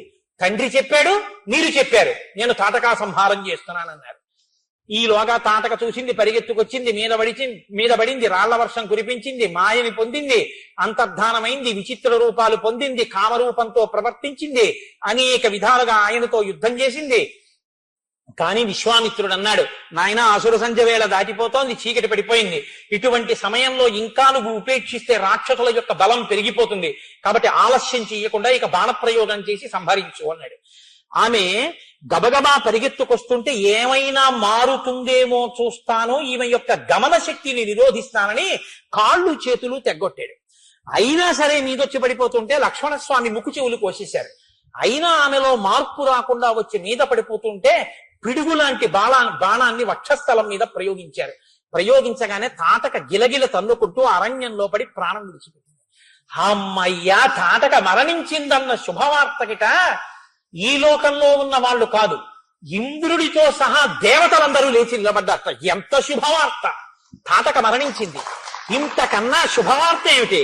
మహానుభావుడు విశ్వామిత్రుడు బ్రహ్మర్షి రామలక్ష్మణుల్ని తీసుకెళ్లి లోకరక్షణార్థం తాటకా సంహారం చేయించి ఇంతటి మహోపకారం చేశాడని తాం హతాం భీమ సంకాశం దృష్టాసురపతి తదా సాధు సాధ్వితి కాకుత్సం సురాశ్చ సమపూజయం. గొప్ప పని అంటూ దేవతలు ఇంద్రుడు కూడా పరుగున వచ్చి రామచంద్రమూర్తిని స్తోత్రం చేశారట. విశ్వామిత్రుడు ప్రహృష్టవదనః